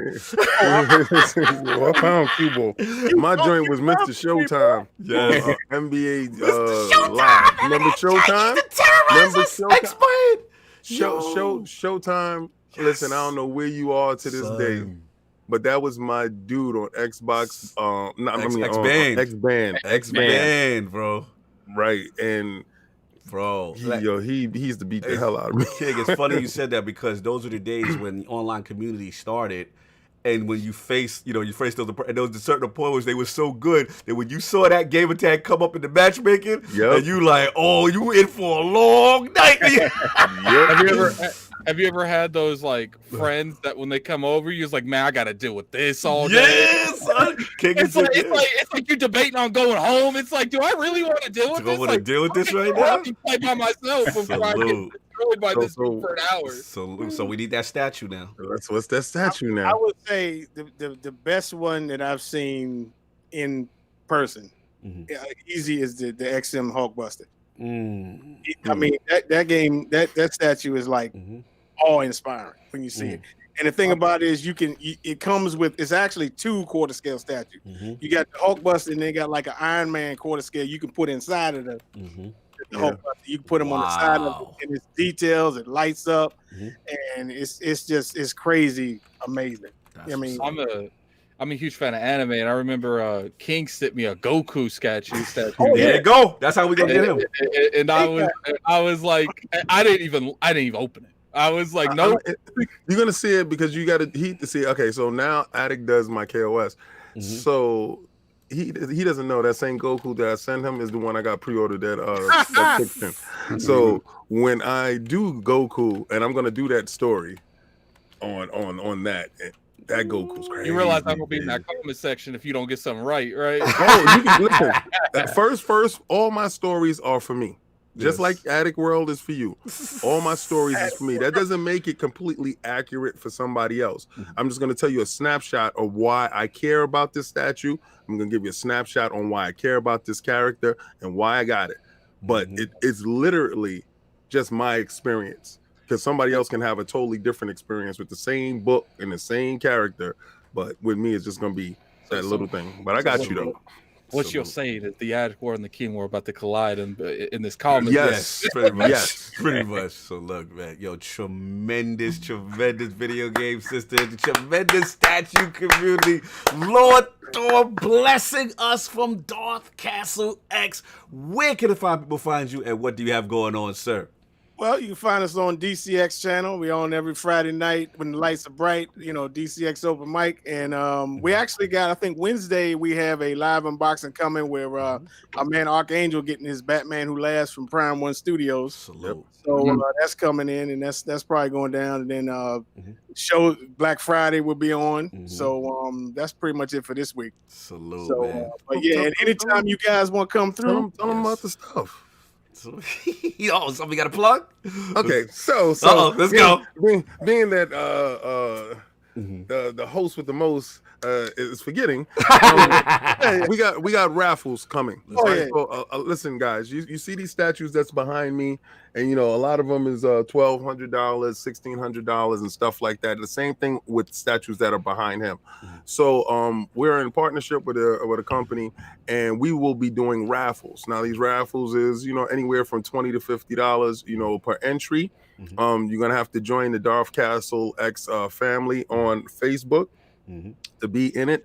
We're gonna do randomized, and you can get a chance to win one of these statues. That's what's up. All right, so all you got to do is just pay for your raffle, and the statue will be shipped out to you. You win.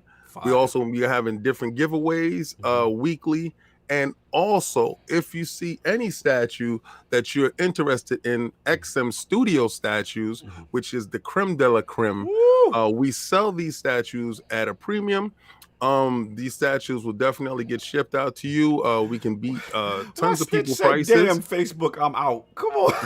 Well, you see what it is the statue community is huge on Facebook, and once if you said Facebook, I can't get with Facebook, then that means that you don't deserve a $1,200 statue. If you feel that Facebook is a barrier, Facebook will not be a barrier to me. I ought to be downloading that app right now, putting my face on right now, and joining Darth Castle X right now.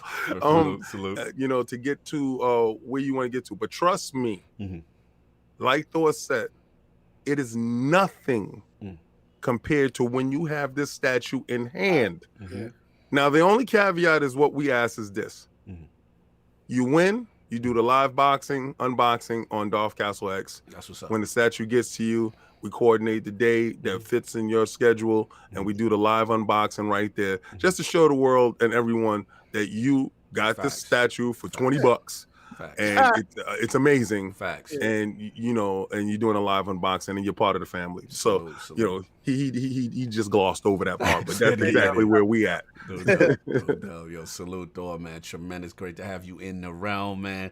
Again, DCX is the YouTube channel. Please support this brother. Friday night, and again, was it 9:30 or 9 p.m. Eastern? 9 p.m. Eastern. Like I said, on there. Exactly. So, King is on there. I like the unique way he does. Yes. The way he does the cuts of the brother. Pleasure to have you, man. We gonna rock on, but you know you always welcome back in the realm. You already know.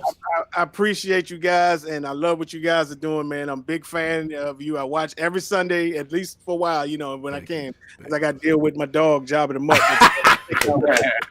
So, yeah, you guys keep doing what you're doing, man. And anytime you all will come hang out on Saturday night, bright lights. You ain't got to be like a statue. No, I'm coming with that statue. King already here. All right, that's what I make my DCX debut. Yeah, I know. All right, I appreciate you guys. Appreciate you, brother. Have a good one, man. Peace, brother. Salute, man. Salute DCX. You already know what it is. So we got some show. You copped though? You copped it already or no? Yeah, I'm in. Well, they got me, son. They got me. This is how the statue thing works, Asab. You can do pay all at one time, or you can do the little by little. Yeah, you do pay as you go. So, yeah, every month. Like a statue layaway. Yeah, and you know, and also they also have their own credit card and their own system and stuff like that. You know, for if you want to build credit and stuff, and you get points. Yeah. So he's gonna get at least some points off of a next statue that you know might pop up for him. You know, so I just sit there and I just watch the beautiful nature of everything happening. That's what it all is. It's like a pusher. That's all it is. Thank you. He's like, thank you, I'm your pusher. Ice tea. I'm your mama. I'm your Moving on. If I want to stay married, I'm not going down. Yeah, you better stay the hell away. I don't think there's a character for you though. Like, no, we can get it will have to be a wrestling character, or it will have to be one of those Tekken characters. And they do got those Tekken characters. No, I'm a Batman head, so it would be Batman. Yeah, Batman for him. Yeah, Ooh, for real? There it is. See, there it is. There. Moving on. We got the poll. We got to get to the show. Let's get to this poll. Anyway, last week's poll was, and the people have spoken to the question with the official launch of both next-gen consoles. Which next-gen feature has you impressed the most? The winner of the three-way ILP poll at 66% of the vote was Series X Quick Resume. Coming in at second, lower, 17% of the vote, was the Messy Lords I Don't Care PlayStation 5 and PlayStation 5 crashes and Xbox Series X catches on fire group. And last place at 16% of the vote was the PlayStation 5 Dual Sense controller. Shout out to Lords who participated. Lord Sov, you missed. What do you agree with the realm? What do you feel? Actually, a Quick Resume has been in the bushes for me, man. Yeah, it doesn't work for me either. I was gonna say shut it down or something. I know there was some issues. I think that's one of the reasons that like I had to reset my my console, because I think the Quick Resume works. Right. But it's not shutting down like in the background like it's supposed to, and it's caught and it's being, because if you launch another game and you use Quick Resume, you can't go back to that other game and quit. Like you have to bring it back up. So I think what's happening is the game is reading 2 games going on at the simultaneously. So when I download something, it's halving the speed. Yeah. It's, I don't know. The halving the speed thing is, like I said, that handshake. It's not recognizing that that handshake is over, and then so it's continuing to throttle the download. No, I feel it's like they're still working out the kinks on certain things, and I think from what I was told, they will be disabling until they fix for some games until they fix it with issue. But we got to move on. So, Sav, you're up, but I think you want to set it off like a 2-part thing, right? So one, like briefly your experience or whatever, and then the second part I think I was going to tackle as far as the whole multiplat aspect, right? What? Yeah. Okay. I mean, I'm just being selfish because I missed last week. Yeah. But I said some of this. I said some of this. Okay. So you said it at the beginning. Yeah, you said most of it. So all right. But, yeah. I mean, that's it. I mean, pretty much just to go a little more in depth what I played on Xbox. I obviously been playing Valhalla. I have to echo what, despite what we're going to talk about in a few minutes about multiplats. Kid last week was talking about Dirt. Dirt looks freaking fantastic, dude. I forget about the. I don't have a TV that's doing on 120 yet. I haven't upgraded. So that part I have not seen for myself, but running at 4K 60, yes, that game looks beautiful. It looks beautiful. And I played the Falconeer as well. What I didn't get, which I should, is Yakuza, because the thing about Yakuza, you got to get that. Yeah, the thing is, there's so many big games. Like if you look at Assassin's Creed and then Watch Dogs, like Ubisoft is Debo in the situation when it comes to huge games. So then you have this other humongous RPG. And the thing about it is, like, if we want to see more of these type of games on Xbox, we have to support now because it's not in Game Pass. So you got to cop it. Like, you really do got to cop it. So I'm probably just going to pick it up now because I want the sales to be there because I want more of this. Same thing. I literally said, you see, this is when you miss a week. I literally said everything you said. Because it's the thing, like, if you talk about, there's nothing exclusively on Xbox. Why don't they get Japanese games and they get an exclusive? Like, what's up? Get out there. You gotta rep it. You can't say that and not rep it, right? Who did that for you, Phil? Did that for you? Yeah. So that's what I've been playing. And again, on PlayStation, the only 3 that I got is Demon Souls, Miles Morales, and whatchamacallit, obviously the built-in game, Astro's Playroom. Right. I'm gonna tell you right now, like Demon Souls is fantastic. The layer of gloss they put on that game is kind of insane. Insane. The guts of the game are the same. That's the same game. But the layer of gloss and sort of the quality of life improvements to just how it plays and looks and moves is really significant. Is something else to see. I gotta tell you, man, Miles, it kind of brought a tear to my eye, bro. Just the New York vibe. Story of a young Afro Latino, like kind of, and it being prominently, So tell me you didn't get kind of pissed off when she was calling him mijo and stuff like that, when it was mixing every Spanish into one ball. Like a Puerto Rican from Puerto Rico will say mijo, will say that. Right now, a New Yorican, not necessarily that much, but I did appreciate that the way she spoke, she definitely spoke like a New Yorican. Like that was, she didn't sound like a Dominican person. She didn't sound like, she sounded like a Puerto Rican person who grew up in New York. So the Boricua delegation has approved. I appreciated that. Absolutely, I appreciated the whatchamacallit, the Christmas Eve celebration, the music. I appreciated seeing pasteles and pernil. I was like, oh my God, they did it. And the greatest thing was for my wife to look at that. And she's like, what game is this? I'm like, it's Spider-Man. She's like, Spider-Man's not black. I'm like, this is another Spider-Man. And when I explained it to her, I was like, he's African-American and Puerto Rican. And she's like, oh, because she saw the Puerto Rican flags in it. And she's saying, like, wait, did you download some DLC to have this all in the game? And I'm like, no. Yeah, you did. Game like this. You did download the new DLC, Miles Morales. Oh my God! There you go. Like, to see her see that and like just look at like the street fair and the people dancing side on the street, and some people dancing it well, some people dancing it poorly. Like that one girl was broken, but the other girl was carrying it up. That one girl was broken, but that other girl, she was hitting it like. Everything about that game just put a smile on my face. The way they rep NYC, the way they rep the culture. Bro, I knew it was on, not to cut you, but I knew it was on as soon as the title screen hit. And he was on that Ford train or whatever he was on. And the Thames was on and the Sherland, and he got off. Doom, door. I was like, and they use the real voice sample. But stand clear of the closing doors. Yeah. That's you from New York. You know what time it is. Continue. Yeah, beautiful. Bang bang. What you said the foreign language. And that the ray tracing in quality mode. Oh, crazy. Oh, brother.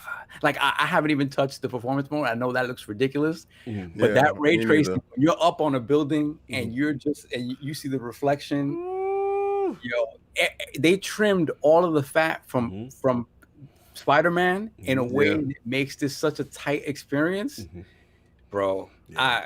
I'm so happy with that game. Very happy with that game. So let's get to the smoke. Let's get to the smoke. Let me set it up. This is what they here for. You see the chat ready. So look, obviously shout out to Digital Foundry, our gentleman Lord Richard Ledbetter, and of course John Linneman, who we've had on the show many times. And so it looks like the early initial face-offs have happened. Again, most recently, as far as from the PlayStation 5 and the Xbox Series X, most recently Assassin's Creed Valhalla and Dirt 5. And to many people's surprise, the PlayStation 5 is reigning supreme in these comparisons. So let's get every one of them. Yes, and I think we get COD today, actually. Oh, okay, we get COD today? Ooh, yeah. I didn't know that. Okay, so let's get the elephant out the room first, which is the Series S. Obviously, you know what I'm saying? I believe they talked about with Valhalla not hitting 60. So that was, I believe that's 30 there. And then I think, again, with Dirt, the 120 mode and all that other stuff, you know what I'm saying, that was there. But the thing that caught me by surprise, at least a lot of people, was that the PlayStation 5, as far as Valhalla, let's start with Valhalla first, much closer to 60 frames target most of the time, while the Series X could struggle. It says, in fact, they're noticing PlayStation 5 is delivering up to a 25% performance advantage over its Microsoft equivalent in identical scenarios. And then the last thing that they mentioned was, as more games target 60 frames in the cross-gen period and don't quite sustain the target, we're seeing the resurgence of screen tearing. So that's a big thing. And then they were talking about why variable refresh rate is important. And again, shout out to the LG, the God-led OLED lords. You know what I mean? If you got that feature on, you're able to mitigate a lot of stuff. But a lot of people who don't have it, they're really experiencing it. So they had that. And then they also talked about Dirt. And what particularly hit me was the 120 hertz mode, which is, both of them doing it. But the PlayStation 5 almost looked like a really more high quality graphic fidelity in that mode. You know what I'm saying? As opposed to that. So the fidelity assets, like yes. The Xbox version is barren. Right. Yeah. So the results are out. So I gotta bring it to the realm. It's very spicy right now in the Twitter streets. It's crazy in the Twitter streets. So with all this stuff coming out, Soft, like, how concerned are we? The world's most powerful console is being beaten head-to-head in multiplats. Long term, listen, I'm not concerned, right? Shout out to Coat for his video about, how the fact that, SDKs are behind, and it's particularly on the Xbox. Yeah. But at the same time, it's just this is my feeling, just a gut feeling, right? Okay. Why? Like, why? Like this? Why does it always have to be a but when it comes to Xbox? And it makes me mad that it's always a but. And it's like the console that we heard the most. Always a but. There's always some form of waiting. Yeah, it's always a waiting. It's always a but. And I'm like, and it's like I said, long term, I'm not really worried about it. We'll see patches. This stuff will get fixed and improved upon. But it's one of those things like, why does it happen? And you know how important, as stupid as it is, you know how important narrative is at the start of a generation, especially when they can throw the narrative at you that you don't have big exclusives in comparison to what PlayStation has. When all those narratives are in tow again, it's like, damn it! Like, you why does this continue to happen to them? Okay, now let me cut you for a second. I just want to ask you this. Now you did mention the whole thing as far as the SDKs or whatever. Now being there. So like, what do you say to those who say, okay, right, you're right, Saul, but the fact that the developers, from my understanding, they didn't even have the kits until like June or whatever, because basically what they're trying to say is like, oh well, if they wanted the full RDNA 2. Then they had to wait to that. Like, what do you say to that, or you what I say to that is this: there has to be some communication in terms of how you're marketing the machine, right, and in terms of what you're going to get day one out of the box, because it makes you sound foolish when your whole spiel marketing is the most powerful console ever, and when it drops, even though there are circumstances as to why these performance differences are happening, the fact of the matter is that the pudding tastes like doo-doo right now. Oh damn! And it does, and it's just like the comparisons are not. This is so extra. Oh, King charging up, King charging up in the back. I see him. Extra. When he does his analogies on King is charging up. Man, like, you know what it is?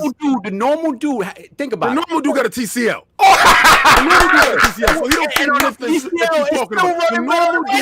The normal dude don't got. He don't see anything. Now you telling me you have to have the cheap TV for it to work right. You have to have that's where we at. Here we go. That's where we at. Listen. Yesterday, Kai Watson was telling me, he was like, right now. you have VRR? Do you have VRR? I'm like, what does that matter? It shouldn't matter if you have VRR. It should matter because, you know, okay. Only people that are going to have this conversation is people with them TVs that can do that. All right. You need the cheap TV for it to work right. Here's Digital Foundry. And let me tell you something. Tell something, BG. Dude, all the TCL dudes out there like, yes, I told you, King. You know, because the PlayStation, your PlayStation dev kits was made back in January. Back in January with your big box, your big goofy box was back in January. They should have worried about that user interface and stop crashing. But that's real. You notice how you argue about things that have nothing to do with the user interface affects everyone. Okay. It affects everyone. Well, now what Sovereign is talking about is affecting the 1%. So you should be upset more than anyone. Exactly. You know why this doesn't affect me? And let me tell you why it doesn't affect me. Because I'm not buying none of those games on PlayStation.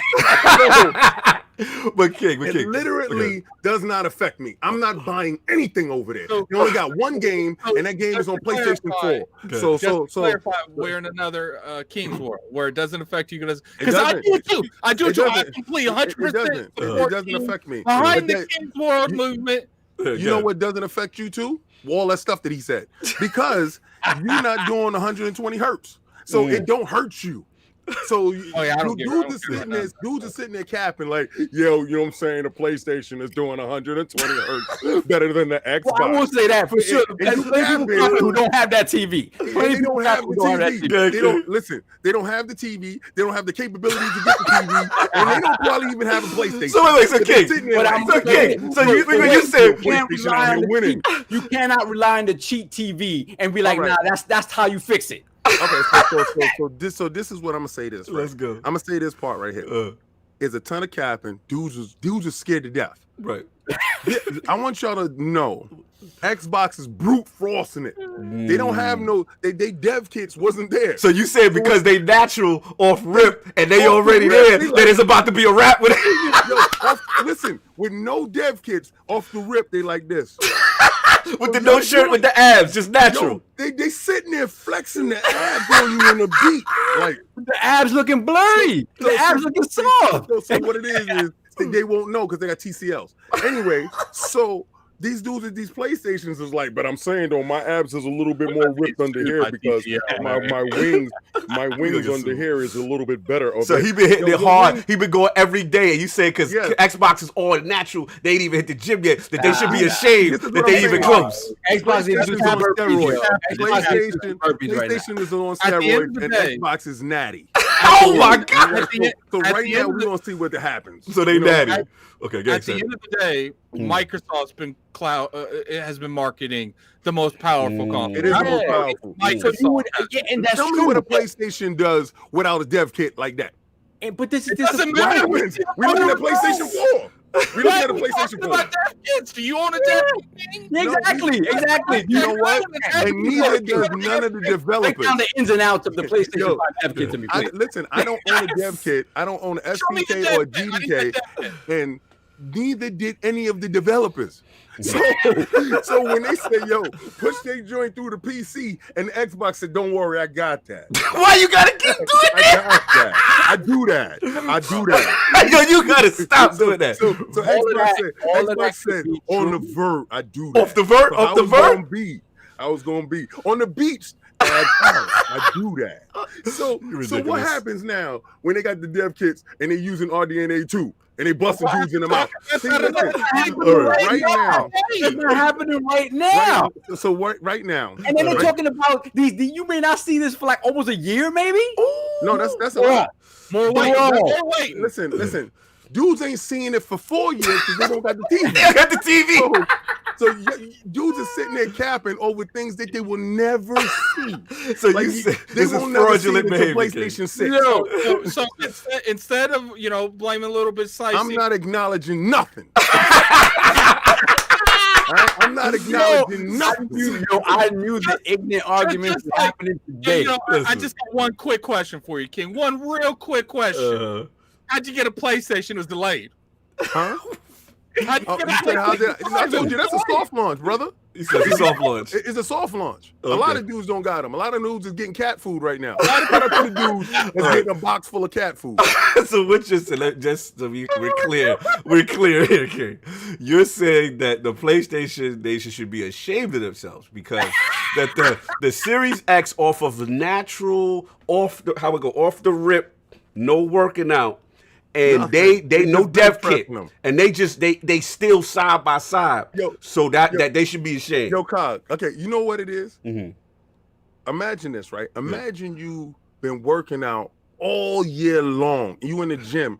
You done maxed out your bench. You done did everything, and then I show up. I haven't worked out for 2 years. I just come in the gym, and me and you doing the same thing. But all I'm doing is like one rep behind you. Yeah. I'm doing this. You're going to look over at me and like, what's up with this dude? Like, what's going on? Because it's all nasty. You can't be doing that. So when we start to work out and we start to take that pre-workout and we get on the same stuff that the PlayStation's on, where you at? All right, I feel you, but it solves an addict's defense. The money. All right, but it solved an addict's defense, King. There's no defense. The narrative that your dude has been doing is that he's the biggest, he's the strongest. He been telling you that when he come through, he's the biggest dude in the gym. So if he come to the gym and the dude is outlifting him, ain't he gonna look a little saucy? It ain't gonna matter. If he was a UFC fighter, right, and he come in and be like, I'm the biggest and the baddest, but the first year of his contract, he loses 3 fights, it ain't gonna matter. He's out of the UFC by the time he gets 4 fights. He's done. But I'm brolic now. Then come to find out that the PlayStation loves steroids. Then come to find out they're on steroids. Then all those fights is null and void. All right, and then King. So, and the other thing you're saying is because of the fact that if you have a LG or you have a TV with VRR, that it doesn't have these issues on the Series X. Because so basically, you said dudes are capping about these problems, and they don't got the TV. That's what like this ain't last generation. $2,000 PC then. You know what it is? These dudes don't. This ain't last generation. This ain't PlayStation 4 versus Xbox One. Off the vert. This you ain't coming here with your TCL, my guy. It's over. Step your game up. If I catch anybody in my inbox talking about variable refresh rate, you better show me the serial number on your TV, because I am sick and tired of dudes out here fronting like, the PlayStation out here moving way stronger. What I heard he ain't was seeing it. 120. You didn't see anything. So he frauded. Foundry can't even show you because they can't capture. Because they can't capture. Okay. So how you feel? So you saying that PlayStation they should be quiet because Foundry just for recreation? Yo, I'm done. They watching it for recreation. Right now they just doing eye hustling. That's all you doing. Hold up. But the PlayStation is doing it without the VRR cheat because they don't have that yet. When they get it, it's gonna be bootleg. Let Addict get off. It's gonna be a bootleg. Let Addict get off. Take a moment of silence to give a hand to this man King for the great dancing he's doing right now. I love Jim Dance Moves Ryan. Man, you are giving Dance Move Ryan's a run for his money, man. I don't even know what to say right now. Yo, You can't right box him now, in. You can't box King in. Your attempt at the rope-a-dope right now. My attempt at the rope-a-dope is crazy because right now you might as well be faster than Neo from Matrix right now. I'm telling you right now, I told you, dude. You thought you had me in a box. There's no box. There's no box. So, all right. All I see is the Xbox doing this. And out. So that fun and just for the record, so that off Natty Xbox all Natty team, and the fact that dudes is frauding because they don't have the TV. They don't even have the TV. Okay, bro. I just want to understand your logic here. I'm just trying to. They don't even have the $1,500 accessory that's needed to get out of the system. Exactly. They still talking that TCL stuff. Still talking that. Yo, let's get the super chat. Then I get my balls. Oh my god, this is classic. Classic. Yo, kid. y'all Classic. needed me back. It needed you back. Oh my god. The King still cannot be boxed in. Continue. We got Michael, aka Best Size Finance, with the $5 super chat. Gears 5 runs beautiful 4K 60 at ultimate settings, but multiple devs can't figure out the Series X. They need time to figure the system, I guess. Then we have Element Appeal with the $5 super chat. Software can be fixed and patched. Hardware, looking at your problem, Sony. Tony Bryant with the $5 super chat. Xbox basically playing PC ports right now. That's why back compat is clear advantage. Cyberpunk going to flip this narrative since it will be back compat. Fair enough. So we got Pixelbit G with the $5 super chat. The Series X SDK is a soft launch, but he had 1 point. Dudes capping on cheap TVs, but right now Series L got balloon checks. Yeah, I'm messy. It's not caught up. Are we caught up now? Yes, I believe. No, we have the Living Flame. $2 super chat. Guys, relax. PS5s are bricking anyways. Yo, because once they start pushing past they juggling too much, the balls start dropping. Bloop, bloop, bloop, bloop, bloop, bloop, the screen going crazy. So who said here we go? Addict said here we go? I said here we go. He found something. He's about to go in on it. They already know. If you push that PlayStation too hard, it will crack. So what's happening is they was trying to impress Digital Foundry and they start bricking all over the place. Yo, Digital, guess what we could do? We could do 120 hertz. This is messy. Get up out of here. This is messy. Anyway, let me get out of here. Let me get my bars off. This is going crazy, love. Out here popping muscles, lifting weights and popping muscles. That's the failure rate. Yo, he under the bench. He said I can do 350. Hold on. Shout out to Delilah. Delilah's like, it's up to the devs to take advantage of the box. Yes. It's more than capable, period. Yes, that is 100%. That's 100%. Wyatt is 100% certain this box is more than capable of it. Yeah. But like I started off my diatribe, but yes. Why? Why do we have to deal with this? Why is this the thing? And it's always Xbox. Yeah, let me jump in. I give up. This is a funny topic. Yeah, I want to shout out two people. I want to shout out to Dealer and shout out to Mikey Barra. Surprise! I wanted to get their commentary in. So yeah, Dealer actually made a comment, and he was just basically saying how again, I didn't even realize this. The Xbox Series GDK was only certified in June 2020. Some developers went without Series X and S kits, and he said that's only one aspect of the story. So the fact that a lot of these games, again, not making excuses. I'm just telling you what they say as far as the what you call it, the GDK. So they say that a lot of them didn't even have the kits. And now the thing that was interesting was Mikey Barra's comments, because a lot of people wanted to Mike. They said, hey, what's your opinion about this issue? You know what I'm saying? It takes a Dirt 5, Valhalla. Why does the Series X, not perform well as far as the quality of these games in these comparison? So Mike said, not sure. Someone fell asleep during their job making sure third party was ready. He said probably be fixed in a game update soon. But unfortunately, to Saul's point, to have to deal with that narrative right now. He said the system is clearly more powerful. He actually said, I was surprised he said that, and should have better looking games versus any other console at the moment. So these are Mike's comments. Look, this is what I think about. Why everybody asking Mike questions? Because Like this, why are you asking a former employee the question? This is what I don't understand. Everything that you said. He didn't confirm what you said. He ain't confirming anything I said because I don't work there either. So it's nothing. Mine is conjectural. Like you know what I'm saying? Like mine is from the window looking in, like his. You know, like just like his. Mine is from the window looking in, and dudes keep asking, "Yo, Mike, what do you think?" Stop asking Mike questions. He don't work there. But Mike is actually. Why don't you ask Xbox He's dev, defending Xbox. or why don't you ask the developer that's actually working on the game? Okay. Stop asking dudes that remember what the passcode used to be. Don't ask about the passcode. We're not going to get a straight answer from the dev. No, we don't get a straight answer from him either. We don't know PR answer. We're going to get the PR answer, right or wrong. No way in hell I'm going to go ask your former friend about you. I'm not going to ask your reference about a former friend with you. So there's no way in hell I'm looking at his comments like, but if he had said completely curb stomped them, right? Then you'd be like, all right, I don't trust what you're saying. He was very objective. Very objective. No. All right, man. Moving on past Mike's comments. His comments before and after has always been a little. So me personally, this is what I'm saying. I'm saying me personally. I don't care what anybody else thinks. This is you. Me and him sitting on the outside looking in the window. Okay, I feel because you're like he the same boat as you. I get where you go. So, so why don't you ask me these questions because we doing the same thing. You're ridiculous. Anyway, even though he does have insight because he did use Twitter, but I know what you're going. I know where you're going. I know where you're going. Even though he worked there for God knows how long. And was part of the project that designed it. We know where you go. Listen, at the end of the day is this.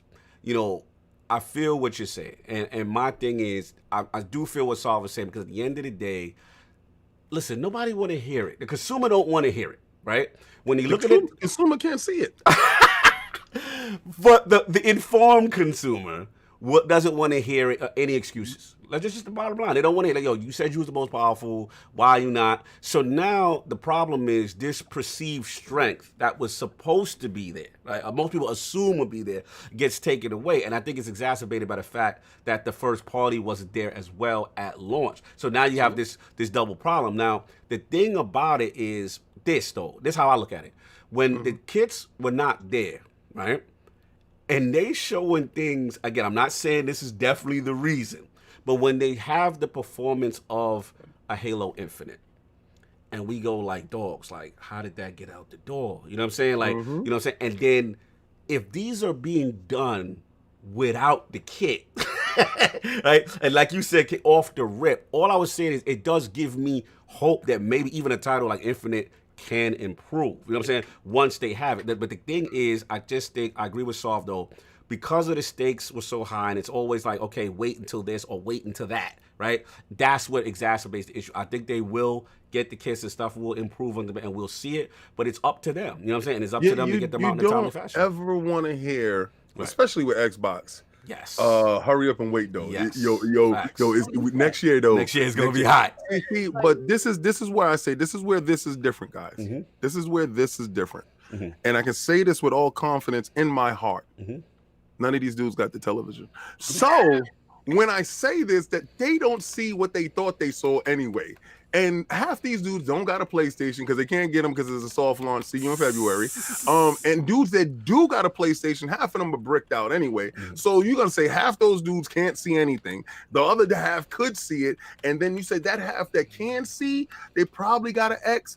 Maybe they might have an S, and they're sitting there figuring out. They're not buying the same exact games. That's a very select few people.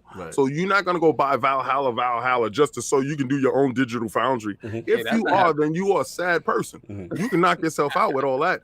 I didn't even buy half of these games at all because I'm waiting for Black Friday. All right, so I'm waiting for the deals to show up. When the deals show up, then I'm going to buy these games. Then I can talk to you about them. But again, if your TV doesn't take advantage of this situation, stay out of the conversation. But VG said half are brick. Come on. How about less than 1% of brick? He said you go there with That's that a brick. lie. I don't see too many people do. We're not gonna say less than 1%. Listen, if 100,000 got released and over 50,000 of them is brick. I can't with you, dude. I can't wait. You know, 50. He said 100,000 got released. So according to King, they doing too much to get to these performance goals, and the PlayStation 5 is bricking because of this. Well, we already know that it's a variable system. Oh God, here we go. Here we go. You know, we found out that it juggles. It's either or. So either you're gonna get the graphics or you're gonna get the speed. So when they try to do both, the system shut down. Shut it down. Shut it down. Shut it down. You're not getting both. So it's either or. It's either graphics or speed. You ain't never hear nobody tell about, oh, my Xbox shut off. I ain't see none, but I see. And I was sitting there. Listen, I'm telling you from me. It's you. My PlayStation. You know what? Matter of fact, let's put our hands together. Right? Let's check this out. How many people on this panel has played their PlayStation and it shut off or they did something weird to them? Mine's have. Mine have. Mine hasn't. Mine's have. What about yours, Addict? I think I got PS5. You don't got PS5. Okay, so it's 2-1. You're gonna want to count mine too. Check it out. So it's 2-1. Count mine too. It's 2-1 on this panel alone. 2-1. So and that means that he didn't even get a chance to probably blaze yet, because you know your man taking a week off. So we're gonna ask Sovereign at the end of the week. King, this is Ancedotal, King. This is very Ancedotal. This is the I'm going by the people I know. The people I know, all the people I know has hit me with that error. Like, yo, what's up with this? I'm like, oh man, bro, it's all right. Just reset it and hold it down. And then maybe if you blow in the back of it, it might come back alive. This guy, I can't. I already see what this is. I see what he's doing. The fact of the matter is this. This is a narrative Xbox can't afford to be having. Yes, I agree. It just can't. Like, it just, they don't have that. You know, if like you said, Cog, we had the big first party game, right? That showcased, right? Not Halo, but something else, whatever. It showcased what the machine could do with no caveats, no issues. This falls to the wayside. Have that. So it's like, no, absolutely, I agree with you. Shout out to, let me get the chat because they're killing me. Shout out to BG sample size. You killing everybody. Salute. Yo, man, stop correcting my Bronx lingo. If I can't say anecdotal correct, all right, don't become. We from the Bronx. You supposed to know I don't get all the words right. BG, tell the truth, Shane the Devil. Has your PlayStation dropped yet? Has your PlayStation crashed yet? Tell the truth, Shane the Devil. That's all I want to do. Just put a yes or no. Oh my God. Tell the truth, Shane and Devil. I told y'all about those herniated PlayStations, bro. It's only those. I haven't heard anybody with a digital. Well, how many people that we don't got the digital so ready yet? Yes, true. It is a unicorn. So it is, we're gonna move on because clearly we're not gonna convince King otherwise. Based on these multi-plats, what's going on in these streets, he has his own theories as to what's happening. Here we go. And the funny thing is, I don't go back. I don't care. Like, all these games I'm getting on Xbox anyway, right? Because these are that's my third party platform. Factual. Fix it, guys. Just fix the issue, because this is the worst thing you could have. Now the worst thing is your joint bricking. Anyway, the worst thing is you can't play your thing, and you got to send your thing back to get another thing. That's the worst thing. The worst thing is not, I don't have a television to see what these dudes is talking about. No, the worst thing is you got a television and your joint ain't working. That. Don't worry about what Xbox is doing over here. You can't even see your PlayStation do anything. I can't. Fix that. Let's get the wires and then we got to move on. All right, we got the wires. Actually, we got a couple. Oh, my bad. We missed. So let's get the wires first. The wires don't give 2,000 chat. Maybe the PlayStation needs to go where I was for 2 weeks. Send the PlayStation to the ER. By the way, brother, so happy you're out of the hospital. Yeah, salute, bro. Salute. 100%. Yeah, man. Glad to have you with us, brother. No doubt. All right, hold on. Did we read all the Xbox base? I think we missed a few, right? Did we get Tony Bryant $5 super chat? Xbox basically playing PC ports right now. Why is back compat is clear advantage? Cyberpunk. No, we did that. Xbox. I think Stitch we missed. Gamer by choice. Oh yeah, I'm seeing them now. Okay. Yeah. Gamer by choice. King, you are the man, but I think you're definitely dancing on this one.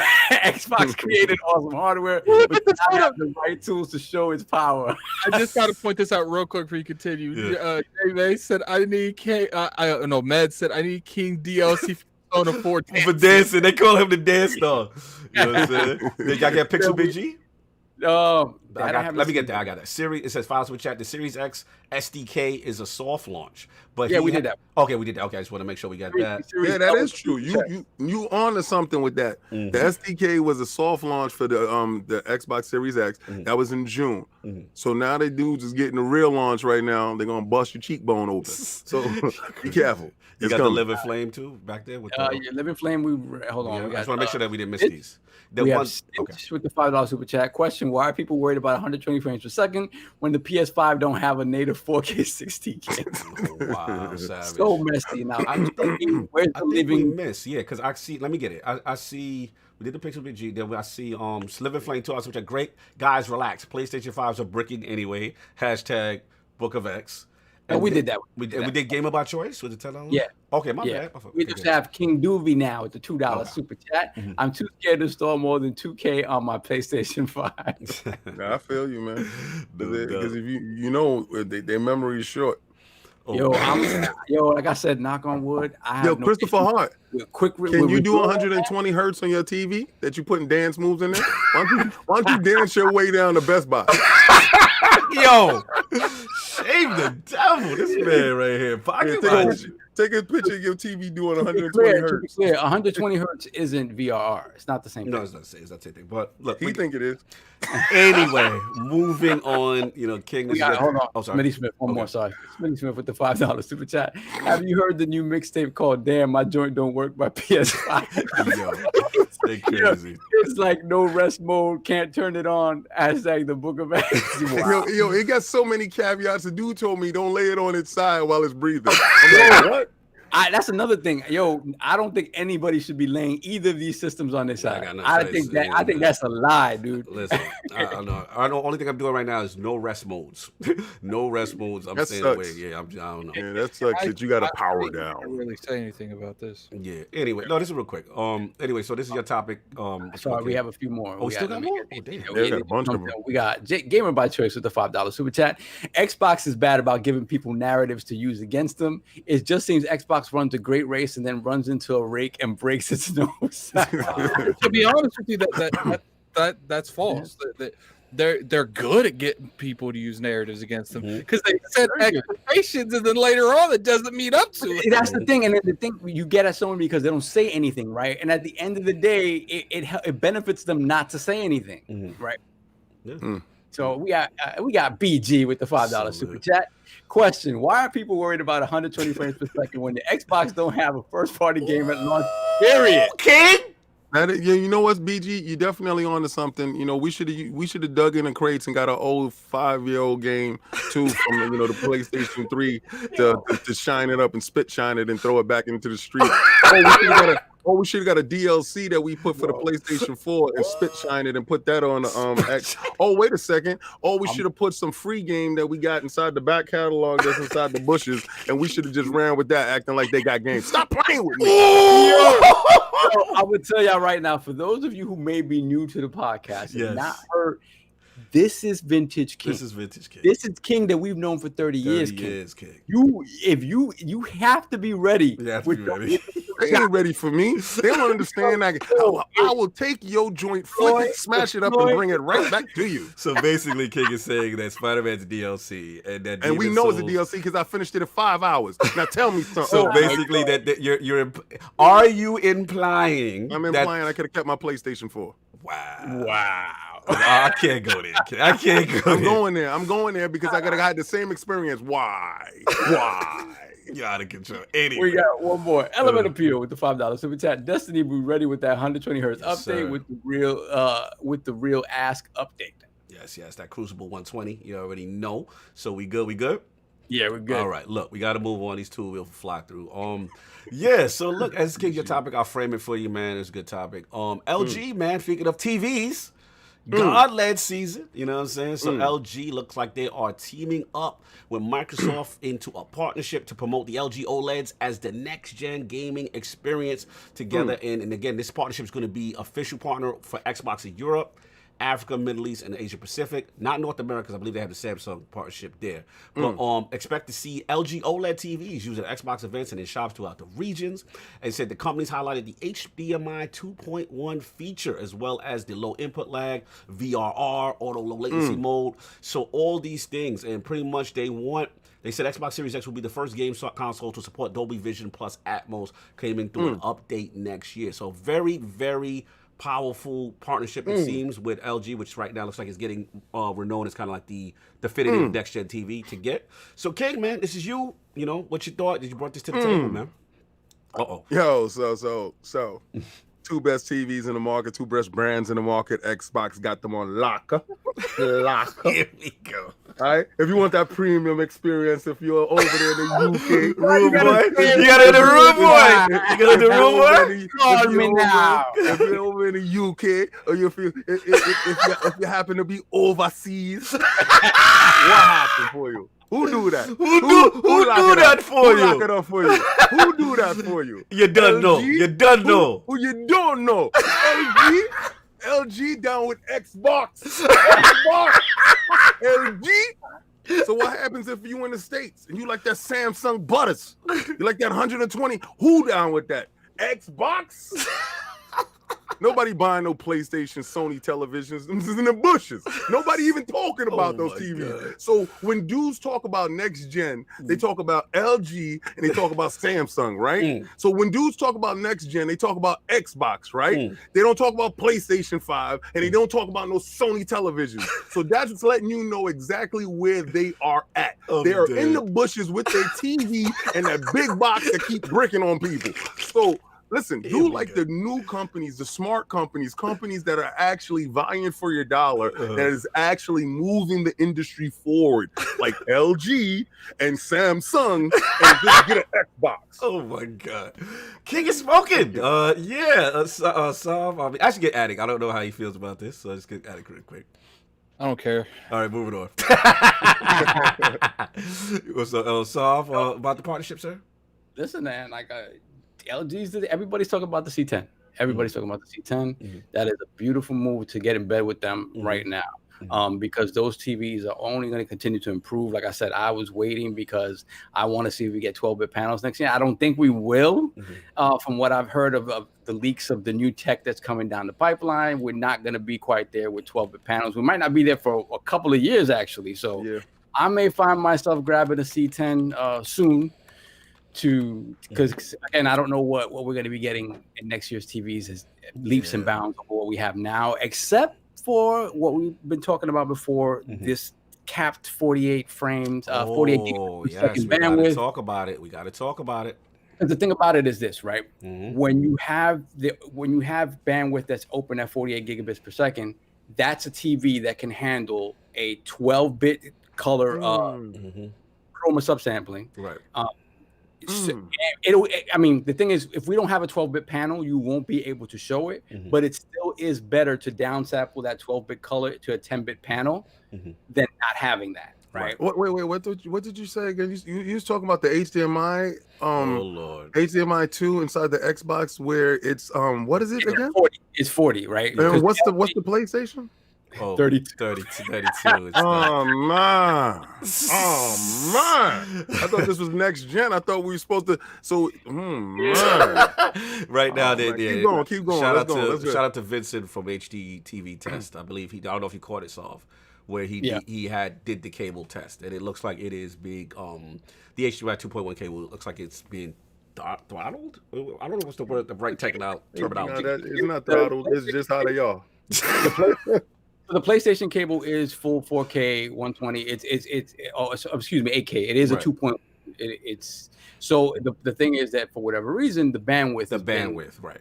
Yeah, they can't get it up there like that. Oh my God! might have to get some herbals with that. Oh my! They can't get it up. Okay. There was an update. There was an update that actually upped the lane speed to 12-bit. Because at first it was at 10-bit. At 10-bit. Well, actually, no, it was at 8-bit for a second, and then they updated and they got it back to 12. So the PlayStation 5 is 8-bit. Ridiculous. Moving on, so it's one of those things that's just like there's so much like technical stuff that goes along with this or whatever. Yeah. At the end of the day, though, what you do want, and the Xbox at its core is kind of capped at 40 as well. So when we get to the point where you want to have something that has, with Dolby Vision support coming soon, Dolby Vision does have the bandwidth to give you 12-bit color. Right. And like I said, if you can have that 12-bit color go through and downsample to 10-bit, it still looks better than pure 10-bit, right? Right. So it's one of those things that with the Xbox also has that limitation where if they can't open up that pipeline and give you that full 48, you're not going to see that in its best light. Right. So it's still a lot of stuff, a lot of weird stuff there. And it was kind of brought on, I think, in part by LG limiting the bandwidth on the 2.1 on the T10. They decided, well, rather than, which the C9 had, right? The C9 had the 48 gigabits. I remember I was speaking to Blaze about that. Yeah. So the C10, now what I don't know personally, can that be rectified with a software update? That's the question, right? I'm not sure. I have no idea. Yeah. I hope so. That would be the case, because then when we do get games that are supporting Dolby Vision, look out. Yeah. Look out. Yeah. That's who does that? Who does Dolby Vision? I mean, I just need to know what next generation console does Dolby Vision? You know damn well. Look, you said look out. I need to look out for it. So which console does that so I can look out for it? I'm gonna tell you this though, King. You might have to give up on your Samsung if you. Oh no. That's already done deal. Oh, yeah, but I need you to answer that question. Who I need to look out for? Who's doing this? Xboxer. Yes. Oh, it's Xbox. Xbox is doing Dolby. That's next gen. Oh, okay. Anyway, moving on. I get my balls on. We gotta get out of here. Actually, we'll talk. But yeah, look, the same thing. You know, I thought it was a really cool partnership. I mean, obviously, right now, LG's kind of the C10 is being known. I mean, even we had Jason Ronald on. He had put a tweet out in reference to the C10 as far as being kind of like the de facto TV that people are flocking towards for next gen. So salute to them for making that deal overseas. That's a good partnership. I like that. You know, kind of lock that in the market. And then like you said, the HDMI thing. And to me, I think the thing for me is the VRR, because I know there's a lot of the issues right now with the tearing. But if you do have the LG, the C10, you throw that VR, your Valhalla ain't doing none of that. You know what I'm saying? So that part is kind of cool. It sucks that only the 1% can experience this. You know what I'm saying? And the majority don't know, and they're getting the tearing. But if you do have that TV, it is a cool feature. So salute the VRR and all that stuff. So we are going to move on unless we got any super chats. No, I think we caught. Hold on a second. Let me make sure I didn't cut them out. Just make sure we good, because we got the big one. No, we have a few actually. We got Stitch with the $20 super chat. Get him, King. Get him home. Then we got Smitty Smith with the $5 super chat. Sports announcer. Man, Sony has been cold all game. 3 seconds left. Sony dribbles between the legs and puts up another brick. The Book of X. Oh, hold on. I got to give VG, though. He said, y'all got to celebrate features of the small wins. He said, when you don't got no games, you hate to see it. You hate to see it, King. I mean, yo, you know what? That is true. We got to celebrate any way we can, because, you know, a lot of times our Sony brother are crying, so we just got to look over at them and be like, yo, it bricked again, bro. It bricked again. Again? How many times you going to go out with that girl and she could keep bricking on? we got Pixelbit G with the $2 super chat. Dirt Dev has announced a patch for the Series X. Yes, I did. Like, we knew this. We knew it's coming. Yo, who plays their PlayStation with Dread, though? I mean, like, how many times do you pick up your controller and you scared? Is this going to be the next time? Like, will you be able to finish this part now? So we caught up? Yeah, we're good. We're caught All up. right, look, this is the big one, man. Let's set this thing up right. Give me 1 second, y'all. Let's take it back to the old school hangout for a second. Just for Sovereign to win again. Hold on. I'm picking everything Sovereign pick. What? Everything Sovereign pick. I'm picking everything Sovereign picks. Hold on 1 second. We gotta get this thing. This sauce ain't capping what I want to cap. 1 second. But if not, it is what it is. Hold on 1 second. Let's see. Oh, there it is. Display cache. Let's get screen 2, please. We want to make sure that it's doing the right screen. You're not clicking the right thing. You have to click the display capture. Double click it. Properties. Yeah. Oh, my man. There we go. I'm gonna get the other monitor, please. There we go. And then boom. And then we are going to. So are we working our way to Game of the Year? Yeah. We're gonna work our way to the joint right quick, and let's bring this over. Let's do that. Okay. We gonna do it. Now the thing is, this year I gotta share it on your actual screen too, like the Google Hangout, so I can look at it. Okay, hold on a second. I can just Google it. Google it, man. Just Google it. Yeah, Make it do work. Anyway, all right. So you know what time it is. It's Crown Your Lord, y'all. Y'all know what time it is. You know what we're here for. So, Saab, I have to ask you this because every year we do this. We do Game of the Year. I believe 2 points, right? Where everyone was one. That's how we was doing it. Yeah. Dude, really? I didn't remember that. That was Game of the Year was 2. Okay, so what I want to ask is, it's up to you, and we don't have to do it. Let's all pick who goes first since he won last year. So the thing is, do y'all still? I want to ask the round table, like, do y'all still want to keep that, or do you want to up the stakes more with Game of the Year, like maybe 3 points or something?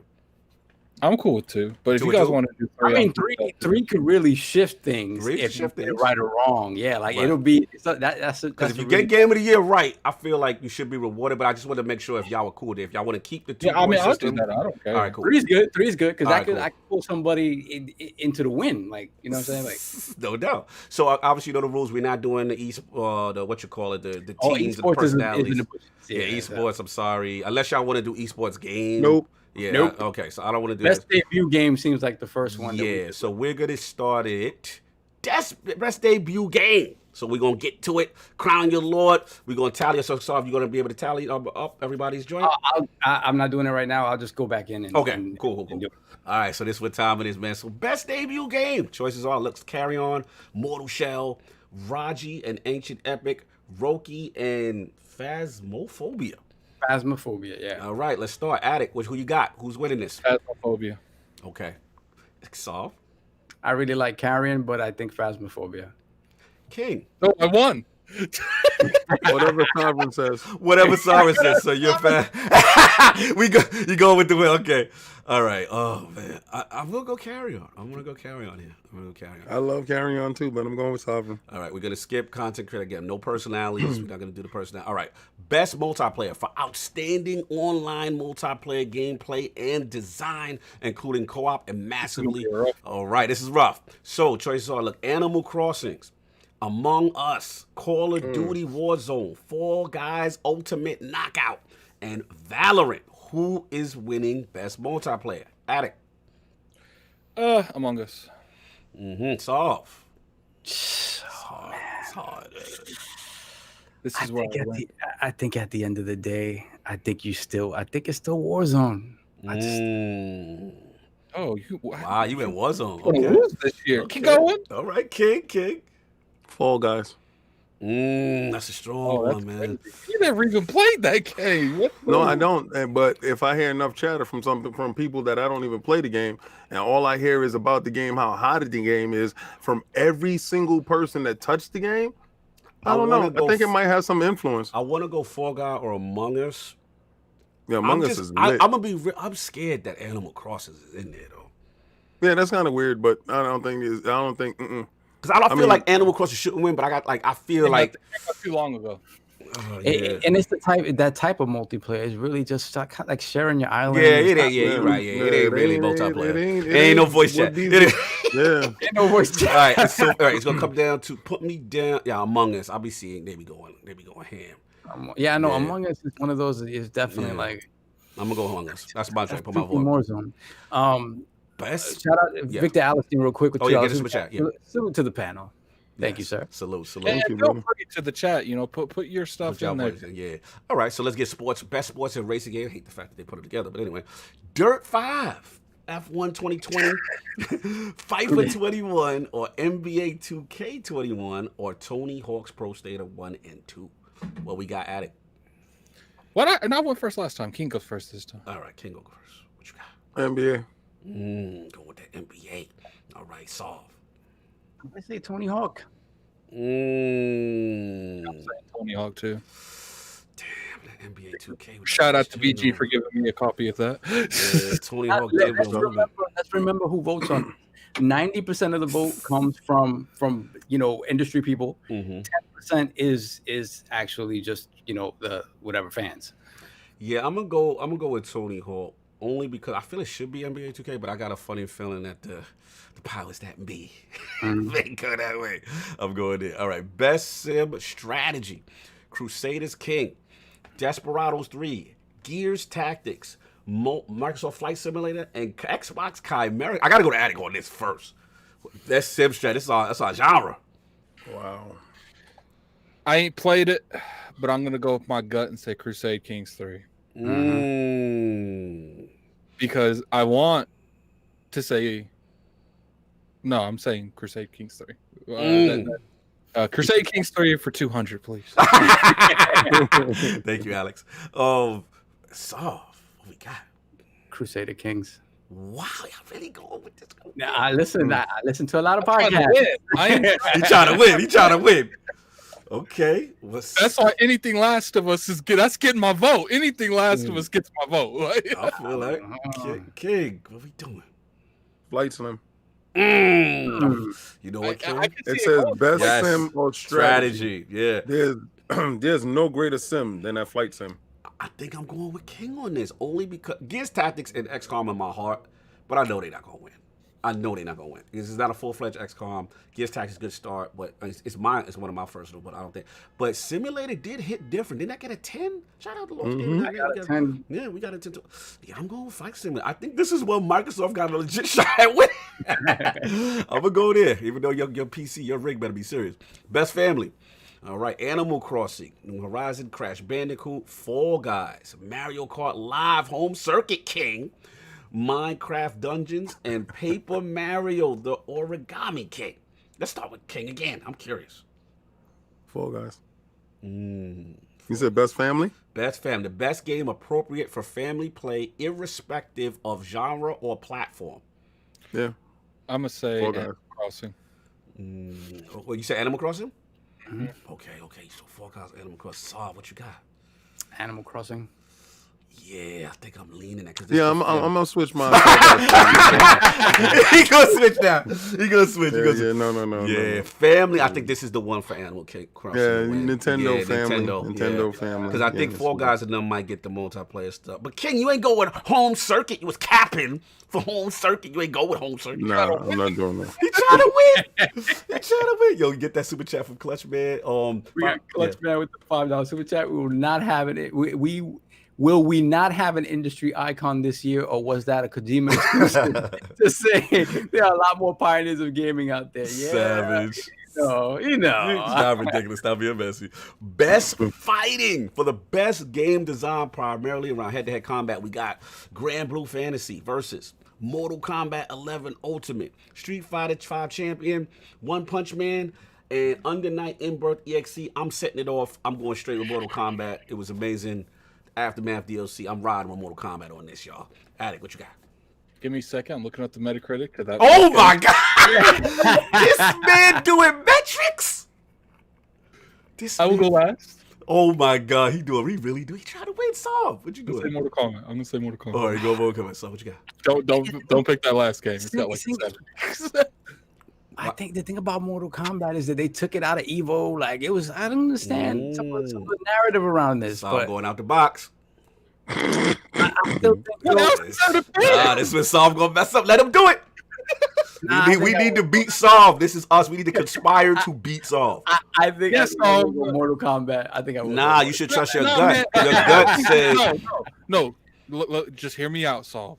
I'm hearing from people that's in that community. That Street Fighter hot. Pick that. Now, One Punch Man, you can't go wrong. You can't go wrong with that rated 4 game.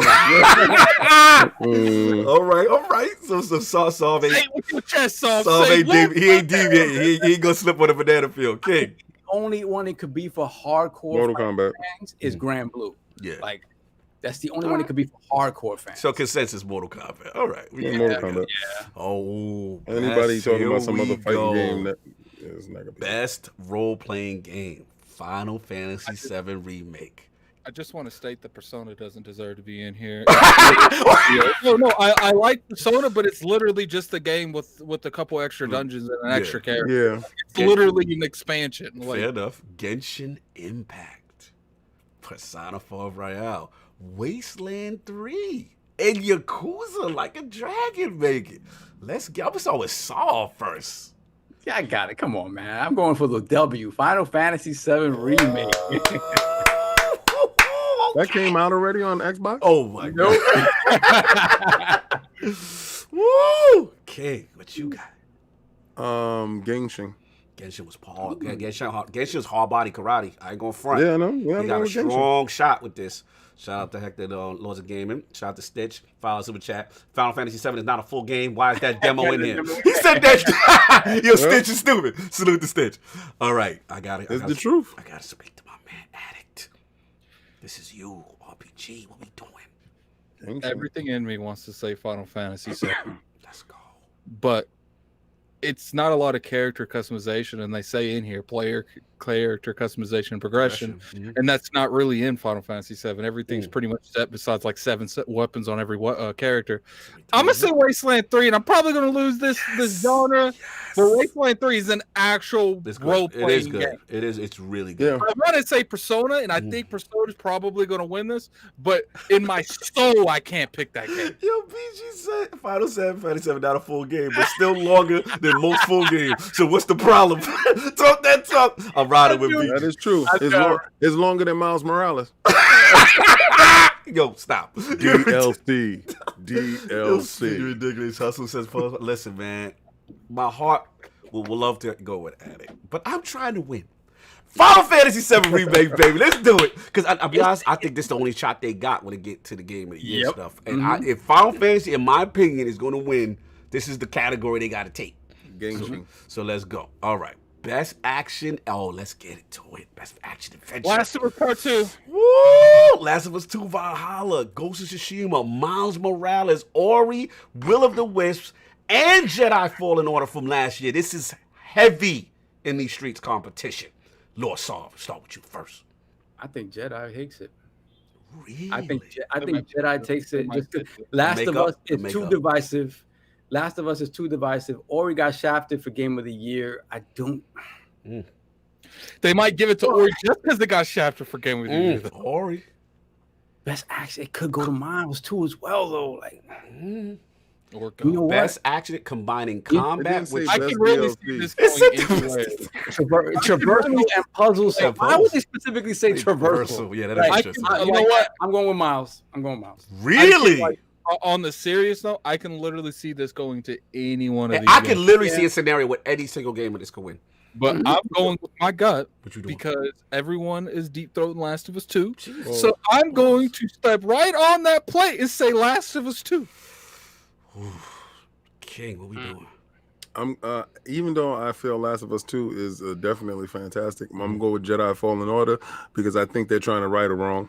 I think so too, King. I think I'm with you because look, Ghost is my heart. I want Ghost to win this, but Ori should deserve too, man. Ori really deserves this. Damn, and Last of Us is a heavyweight. This is Remember hard. last year they skipped out on Fallen Order. Yeah, and I think this is. I'm gonna go with King. I think this is the apology. What you call it? Yeah. No, Yeah. Mea culpa. The Mea culpa. Yes. All right. That's what I'm going. Best action: Doom Eternal, Hades, Half-Life Alyx, Neo 2, and Streets of Rage 4. Mistakes can be made here. Doom Eternal for 5,000. Got that Doom, no doubt.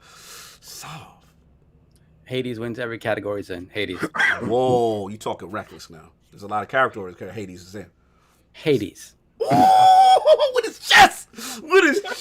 Okay.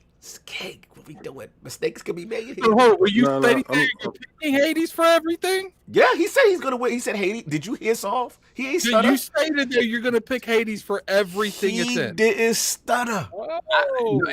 I'm lying, but best action. I'm gonna go with Hades. Damn, this It's the flavor of them all. I want to go with my heart, but I know damn well Streets of Rage ain't winning this. Oh no. I want to go You're on my trying to heart. lose, I'm bro. trying to. You're I trying stay to- losing. Go on my heart. So I got a fraud, but what I don't love. To me, it comes down. People sleeping on Alex though. But is there a VR category? I gotta find out.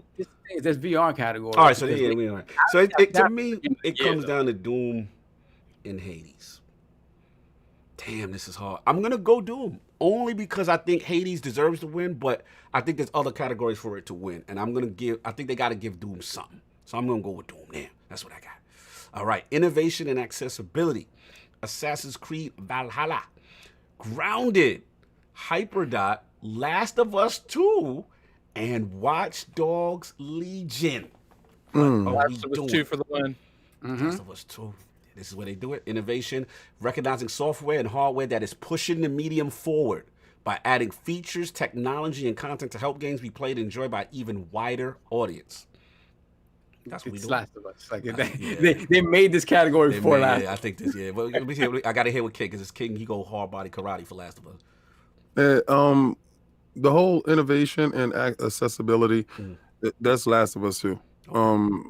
I felt it was more accessible than Last of Us 1. I think the concepts that they thought about was realized to perfection. Yeah. And I think it reached a broader audience with this unapologetic portrayal of certain characters and the mature themes. So definitely it's a accessibility. Yeah. Last of Us. Shout out to Kai Boss for the chat. Last of Us 2, their accessibility options are insane. One of the rare console games of field of it. Yeah, and to me, I agree. This is the de facto slam dunk. Last of Us 2 has to win that. So we gonna move forward. Best VR AR. This is where I come in. Jeez, I'm just gonna go straight to it, man. Alex, I'm going with Alex for the win for 200. I think it's dumb if anyone doesn't say. I'm going Alex. I'm not even gonna sugarcoat it. Where we at, Soft? Alex all the way. King. Alex. Yeah, I mean, shout out to Bill Stillwell. Shout out to a lot of our VR guys. Like, they cannot stop talking about Alex. That's all I hear about. Shout out to the Gene. All right, best community support. This is gonna hit my heart. Is Alex on PlayStation VR? I don't think so. Hell no, it'll break that. Exactamente. Thank you for clarifying that, sir. I just was asking questions why my VR is in the bushes. Anyway, best community support. This is a touchy one. Attic, we might get in trouble. This is where we go left, Attic. But Alex, Apex Legend, Destiny 2, Fall Guys Knockout, Fortnite, No Man's Sky, and Valorant. Attic, what are we doing? I am sticking with my gut and saying they're going to give Fall Guys this because they're just going to give Fall Guys this. Like, I want to say Destiny. Forte and Stitch, they mad. They like, you better say Destiny 2, fam. I want to say Destiny. But like I said earlier, I want to win. Recognizing the game for outstanding community support, transparency, and responsiveness, inclusive of social media activity and game updates and patches. That is this award. Fall Guys Ultimate Knockout for 100. No doubt. So I might have to go with Addict on this with the Fall Guys because it's like they're not gonna give it to Fortnite again, even though it very well could be Fortnite. But I mean, this Marvel season has gone on forever, and it's like I haven't necessarily continued to add a bunch of stuff to it. It's just Marvel season. And you look at No Man's Sky, man, they really turned that game around. I'm gonna go Fall Guys. I think it's of the moment. Like Fall Guys at this moment is not what it was when it launched, but I still think they really. Part of me wants to try that Valorant because that Valorant's good too. Fall Guys social media. Pete gives it like Zim said. Fall Guys literally only had one update. It's tough, y'all. King, where you at? It says all of them as a whole, and not just one, and not just. King, that Destiny in there? Nah. Fortnite. Trying to win. Going for damn. Fortnite. These are the split roads. These are the categories we lose. The reason why I say Fortnite is Travis Scott. Travis Scott. Concerts, Marvel updates. I mean, Travis Scott. I mean, who they made this category for these dudes. Like, who has the best community support? They're like, yo, we thinking about doing Lego something, and then next week is Lego something. No, they the only ones that flip it on a fly. They don't care. Is there a party? Is there a party game category? There may be. I think there may be. Yeah. Look, you know what? I'm gonna move to Fortnite then. Yeah. Listen, my heart says Destiny, but they're Fortnite. not gonna win this. They're not gonna win that. You know where I really want to go, but I'm scared to death. I'm a sucker. I don't want to put my name on it. I really want to go No Man's Sky. I really want to go No Man's Sky. I think the turnaround on that game is amazing. And I know Dizzy, he ain't here. A lot of people, but I think long. I know. All right. I don't care if you fix something, but it took you 20 years to fix it. but it's different. Like, you haven't heard people being like, I don't care. Like, they took forever to do it, and people actually care. Like, it's not like people are mad at them. You know what I mean? Like, Look, the vibe around it isn't negative. The problem is, the king is right though, is that damn, they dropped that Marvel update. Fortnite dropped so much. Damn it. They do whatever they want to do when they want to do it. And it's like every week they can do whatever. But is the community happy with them? I don't know about that. That's the thing. I don't know if the Fortnite community is like, yo, they ain't leave them. True. Yeah, I already been to need to you right. Attic on that. No, he already beat me to death with Gerald that Mack. game. Yeah, we done lost many battle royals to him. To be honest, Last of Us 2 is more next gen than anything I've seen on either of the next gen consoles. Salute. All right, so we gonna move on. I'm going Fortnite. Put me down for that. Best mobile game. All right, come on. Among Us, Call of Duty Mobile, Genshin Impact, Legend of, I don't even know what this is, Rune Terror, and Pokemon Cafe Mix. The mix of the cafe. No, mix of the cafe. What you doing, Attic? I'll go last because I gotta look up this list. Oh my God, this man doing extra credit homework. King, what you doing? Best mobile game. Yeah. Wait a second. Gears Pop is not up there? They discontinued it, sir. I'm playing it right now. I'm literally playing it right. They can discontinue whatever they want. They ain't never stop me. It's not a category, sir. We have to move on. Okay, well, damn. Whatever then. Whatever Sovereign says. Oh my! Sovereign, what do you say, man? He's piggybacking off you. I'm going to see Among Us is that thing that everybody's talking about playing, whatever. But in terms of the quality of the product, I think a lot of people really like Genshin. So I'm going Genshin, man. That's what I'm doing. I'm doing Genshin too. I think this is where Genshin can win. I think this is the one. I'm going with Genshin. All right. Part of me kind of wants to go with that Pokemon because Pokemon's always Pokemon, but I ain't even looking that up. I'm going with Genshin. Best indie. If all of you go for Genshin, it's okay for me to go. It's okay, yeah. Best indie. This is tough. Carry On. Fall Guys. Hades. Spelunky 2. Spiritfarer. Let's go with the champion. Hades. Oh, okay. See, this is the thing though. Like, this gets me right because they obviously, if I feel this game of the year, then my feeling should be best indie as well, right? You should pick Hades just because you said Hades for every category. And by your word. But I'm gonna tell you that. Wow. A lot of people like that Spiritfarer. Yeah, that's a good game. You know what though? I mean, flat out, it's got to be Hades. Hades. I'm going Hades. Are we everybody deviating off of Hades? Hades. Yeah. So we are in conjunction here. Moving on. Best ongoing game. Ooh, this is rough. Come on now. Apex, Destiny, Call of Duty, Fortnite, No Man's Sky. Let's go. You know what? Let's go at it. Come on. I'm gonna do it. Let's do it. Let's do it. Let's go. Let's just say with your chest. That's what I'm talking about. You know what it is. You saw the Twitch views last night. You saw the concurrent viewership. I'm a boycott if I lose. I'm a boycott. This is the Destiny category. Come on, King. You want to recount? Yeah, I want to recount. King. If I lose, I want to recount. King, come on. Can't certify the election. King, we do this. We breathe this. I hear you. You trying to throw me off the edge. Come on. We got to rise up, or we got to make a stand against Solve now. Best ongoing game. 6 years strong. Come on, King. No Man's Sky. Oh, my God. I can't believe you betrayed me. Opportunities like this, King. These are the moments. These are the categories where right Solve now, beats. No Man's Sky. They keep putting this dude up here for some reason. they keep forcing him into the club. They keep forcing him into something. Pause. So they trying to get this dude to win. So I'm a rock with him. You rock with him. So here comes what this is where Solve beats us on emotion. So I gotta hear where Solve is gonna go. Why do I feel like it's still Fortnite? Oh my god! Say Fortnite. Say it. Say it with your chest. I'm trying to think of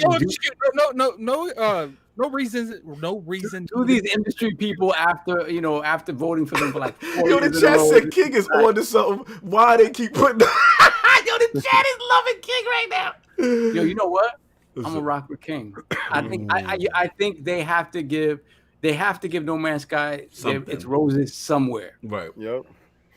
And like the turnaround in this game, I'm gonna go with King. No Man's Sky. Did you pick Cognito? You know we ride and die right now. Right there, man. We lose, we win. Bad boys for I'll life. lose that Making one. that L, baby. If the category is best ongoing, awarded to a game for outstanding development of ongoing content that evolves, that is literally Destiny. Like this is that's literally No Man's Sky. But they was in the bushes for mad long. And they evolved out the bushes. But they have evolved out the. Listen, I'm telling you right now. Don't go down. Yo, I ain't gonna fret. If you win what's this, the King, I'm gonna be consensus? so mad. What's the at you. consensus so far in this Beyond Light? What are people feeling? Fiery.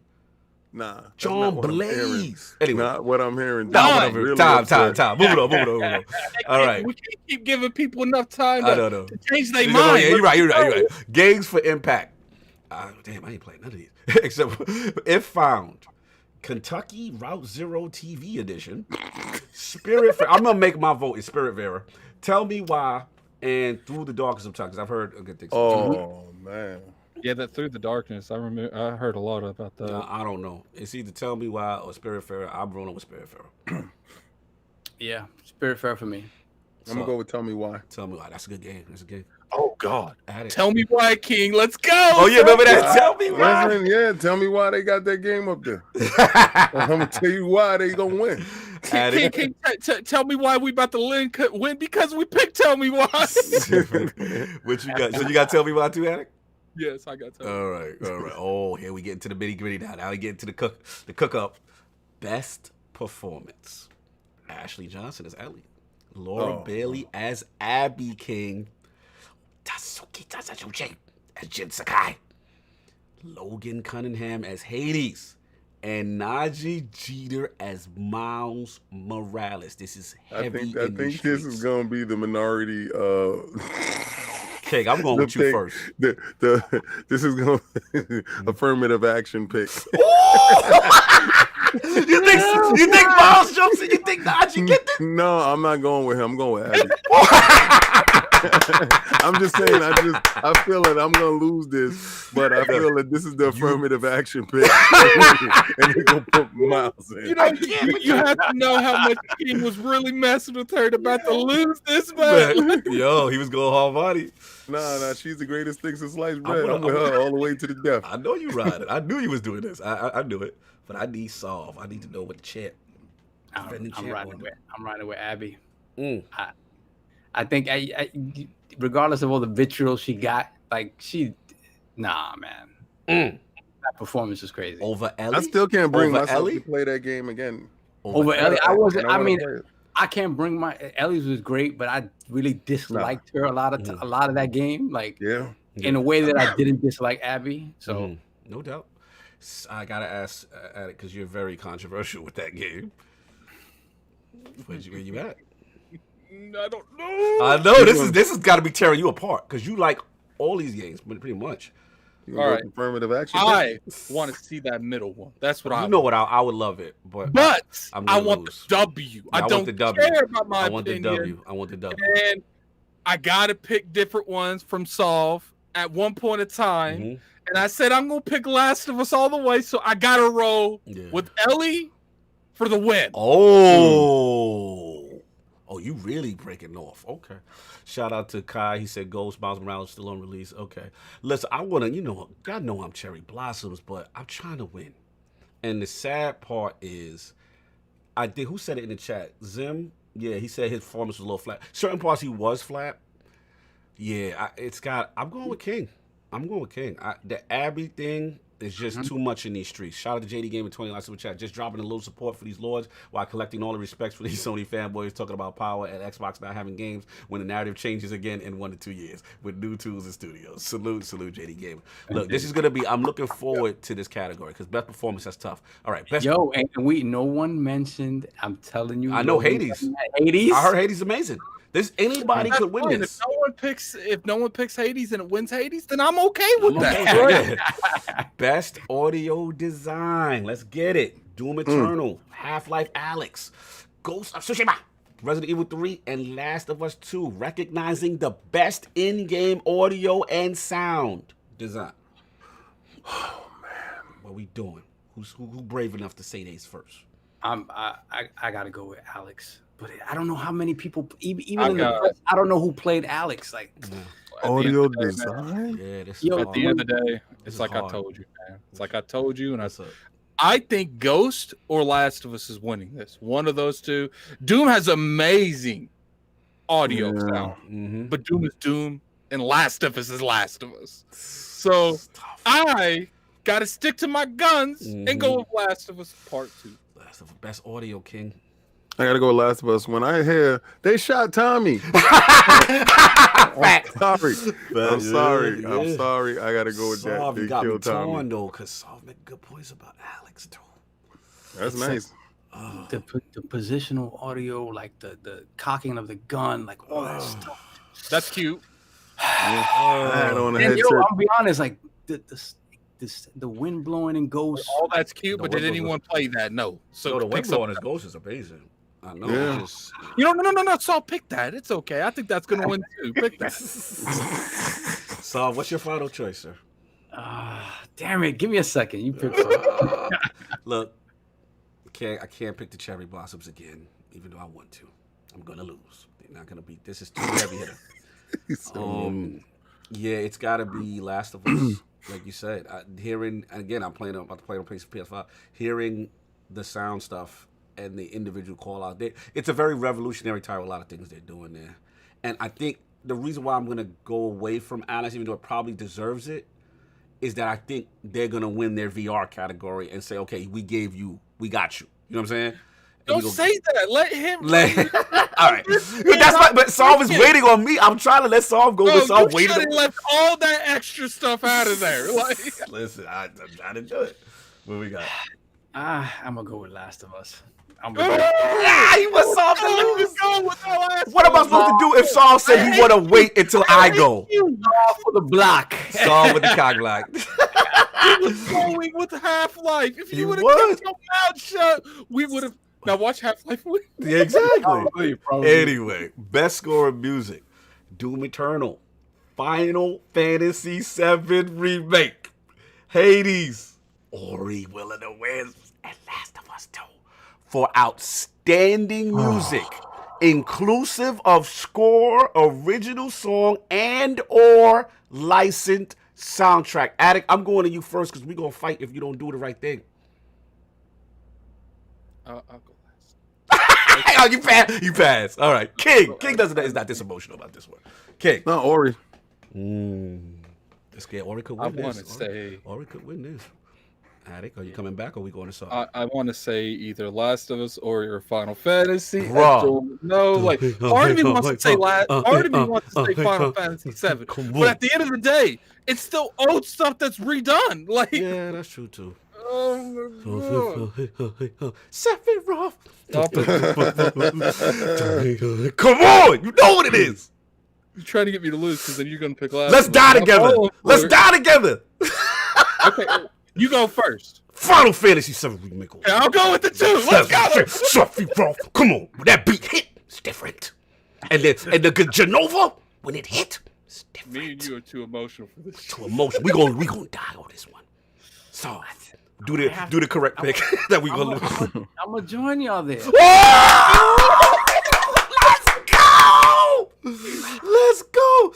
it's either that or Ori. Me, actually. I mean, Hades is crazy, but I think it's that or Ori. So yeah, Ori deserves to win this too. We can't hold Ori. Ori definitely deserves to win this. There's no doubt. Yeah, I mean, King, did you vote? I can't remember. Yeah, he said Ori. He said Ori. Okay, so moving on. So we got that. All right, we get into the big boys. Best art and direction. Final Fantasy VII Remake. Ghost of Tsushima. Hades, Ori, Last of Us Part 2 for outstanding creative and or technical achievement in artistic design and animation. Oh, Ori. You got Ori. Okay. King. Last of Us 2. Man, I'm torn. Solve. I'm waiting. I'm passing this off. You know what? I'm changing. Last of Us Part 2. Last of Us Part 2. You're Art right. direction. I see the way. Last of Us Part 2. Artistic design and art. Damn it. I mean, you can even look at Ghost, because Ghost art direction is fire too. Yeah, but the animation, man. Animation might get in trouble. Once they said animation and he tried to climb the rock, that's what. Yeah, I go for it. Last of Us animation. Yeah, you're right. Yeah. I love Ghost. He can't pull his pants up. His legs. But what about Ori? Y'all, we really hating on Ori. Beautiful game, but is it Last of Us? No, it's not. So Ori's gonna come away with not winning one award. Let's just all agree to pick Last of Us, so none of us lose. No, well, Ori did win. Whatchamacallit, best audio. I can't remember. Anyway, no, I just said it did. Yeah, you do. Last of Us. Yeah, I'm gonna have to go Last of Us. I mean, when you talk about like the gun animation, it's very revolutionary. If anybody's looking to purchase an Xbox Series X, I mean S, it's available right now in the Microsoft Store. Okay, Series X. No, the S. Oh, the S. Yeah, yeah. We gotta get these guys over. We gotta get screaming them over. All right, look. Best narrative. Let's get to it. 13 Sentinels. Final Fantasy VII Remake. Ghost of Tsushima. Hades. Last of Us Part 2. King, I know where you go. I know where you going. Best for outstanding storytelling and narrative development. Tsushima, right? And I'm gonna tell you, that story and the way that it's told is beautiful. Yes. But Last of Us takes a defecation across all these games and leaves it in a way that is crazy. I gotta go Last of Us. I don't care. I'll die on that hill. I feel like I know you. I'm doing it, man. Sometimes in life you gotta take a stand. I hear you. You gotta take a stand. And I'll never forget speaking to my man Attic, and he said, "Did you get to the end of Ghost of Tsushima yet?" And I said no. And when I got there, oh boy, it threw me for a loop. And listen, I know Last of Us could win this. I know. This is the one I have to ride for Ghost on. I got to. I think that it's underrated. It's criminally underrated. Now, Final Fantasy Remake could win this too, because we all know those who ended it. It did something crazy. This is tough. Hades is in there. I don't know enough about 13 Sentinels. I heard 13 Sentinels narrative is amazing. I heard that's amazing. You know it's got to be amazing. Anything that's here is amazing for a reason. I got to take a stand. I'm going to take a stand. Because my stand is that I feel that even though Last of Us should win it, they was very divisive with a lot of people. And a lot of people were divisive also with Final Fantasy Remake. So I'm riding with the Ghost, baby. I'm good. Jin Sakai, let's go. Cherry blossoms up, throw them up. Which I got. I got Hades. Woo. Hades narrative, the way that thing is told. Like I said, you don't see narrative like this in a roguelike. And it's genuinely a great story. I'm going Hades. Addict. What we doing? This is hard for you. It's hard. I feel it. This is a lot of your things is in here. Addict, you research your Metacritic? Yep. Is he in the bushes? Is he even here? Oh, he's in the bushes. Yeah, he's muted. I guess he's muted. No, I got food. How do I get it? Okay. What's up? I got food. It's time for the food. It's time for the pizza. The pizza. Well, I told you, man. I told you. 3 hours in, food's coming out. I don't care. Know that. I know this is it. Narrative. What we doing? What we doing? Who picked what? Oh, he said who picked what? Solve went with Hades. I went with Ghosts.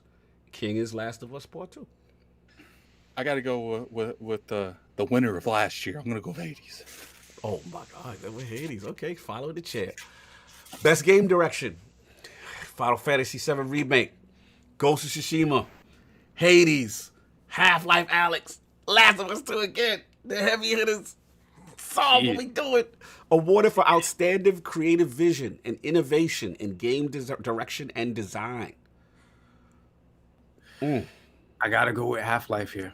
I think Half-Life it doesn't get the burn that it should, but it really is. It is the killer app for VR. Yeah. But it just came too late to make VR the thing that people wanted it to be. You know what I have to say to that? So it's the killer app for VR, and that's what's gonna win best VR. Damn, this is so. I don't even know. I gotta pass. What you got, kid? I mean, I'm Addict. I'm going to Hades. Best game direction, okay. King. Hades. Yeah, I think I might have to lean to y'all there. I mean, this is vision and innovation. But Last of Us could win this. Last of Us could win this too. Best game direction. You know what? I'm going Last of Us. I'm going to break free from you. Well, a lot of people had a problem with the direction of the game. That's why I really say that. I know. I just feel. No, I feel you. I think the innovation part is the part that's getting me. Okay. That's why I'm going to go there. All right.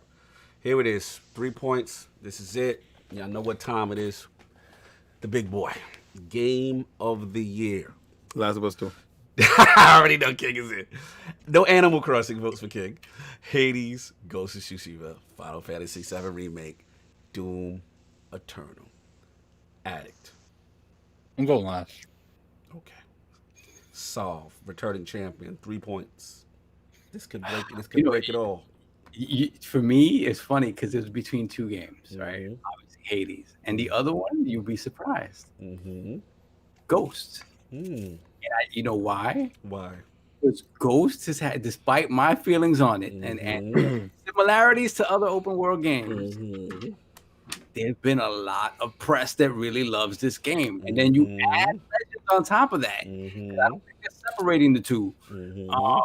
You have a compelling package that a lot of people like. But I'm gonna go with Hades. That's right. You do that. you stay your behind right over there.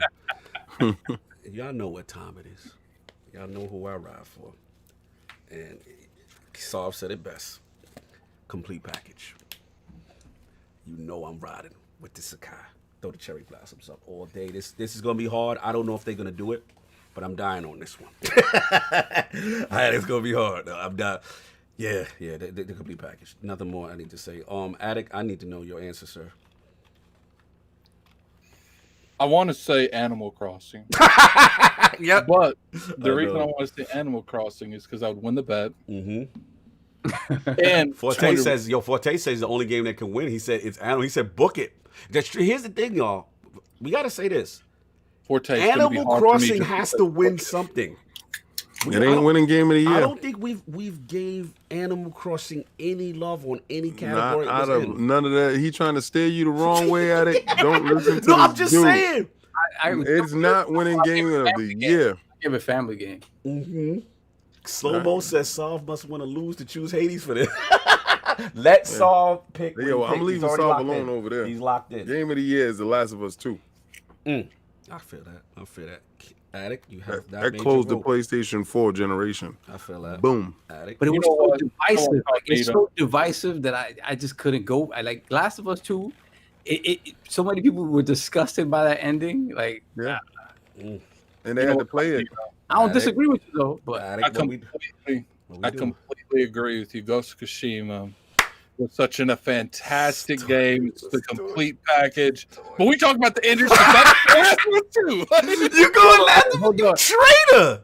Let me see who said it in the chat that Ghost of Tsushima is an 83 Metacritic. Oh man, they being disrespectful. If the press love Ghost, they wouldn't have gave it an 83. I feel that. Look, I know what it's up against. I know. You know what I'm saying? Yeah, I mean, but I will say this: Animal Crossing could win this. Oh, yeah. And we could all be mad. So you going with what? Addict? Last of Us 2? Last of Us 2. All right, we got the votes are in, ladies and gentlemen. That is it. Crown Your Lord will return. You know what I'm saying? Once we this one's gonna be interesting. This is gonna be a very highly competitive situation, man. We'll be live streaming it. Yeah, we will definitely be live streaming that, man. Y'all already know what it is. Get this polls, get out of here. Fun little debate with the Lords, how we do. All right. With new ILP poll, with early comparisons of third-party multiplats such as Assassin's Creed Valhalla and Dirt 5 showing to perform better on PlayStation 5 than the Series X, how concerned are you with the initial perceived power advantage the Series X was supposed to have? Choices are A, very concerned. PlayStation 5 may prove to be the easier next-gen console to develop for. B, not concerned. Most devs didn't receive their dev kits until June of this year.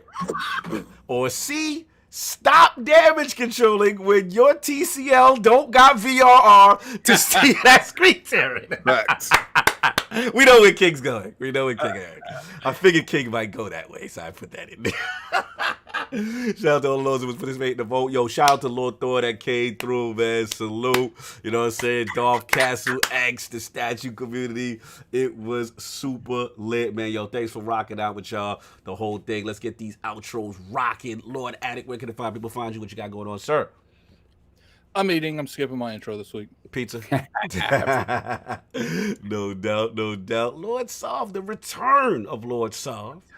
What's going on? Yeah, man. Just happy to be back. I'm gonna be playing some video games this week. Thank God, sir. I'll take some time for myself. Yeah. It's funny because even Lady Sov is like, she knows. Like, she leave me alone for a little while, please. That's what's up. You already know. So you gotta get his gaming on. He's got his new consoles. You got both of them, right? You got both. Yes, I got both. Oh God, good to go. He's good to go. Lord King, amazing craving statue, and all the smoke today. Where can the family find you? You can find me on Twitter laughing at these dudes with these TCLs talking about 120 hertz, baby. 120 hertz, baby. You know, the PlayStation is, they don't even have a PlayStation. All they got is games. They sitting there waiting for their PlayStation to show up. You know, when the soft launch is off, I'll be on. I got your PlayStation upstairs and I don't care. And I played it and I ended it and I'm not doing nothing to it until next year. How does that make you feel that I finished the Miles Morales in 5 hours? I'm not touching that PlayStation again until some games ever come out for the thing. So that's next year. How does it make you feel that you want it so bad and it's sitting in my house doing nothing? Savage. And I'm playing my Xbox. Salute for the messiness of King. Always. You already know, man. Salute LordCognito here, man. Yo, much love to everybody that pulled up today. A lot of show. We got some more fun stuff coming towards the end of the year and eventually the end of what you call it? The 11 a.m. eventually. I know King can't wait to get back to 1 p.m. I know we still got like a month. But yo, salute, man. We got some more fun guests and things going on. Anything anybody got to say before we get up out of here? Nope. All right, man. Everybody, we will catch you guys next week. Peace.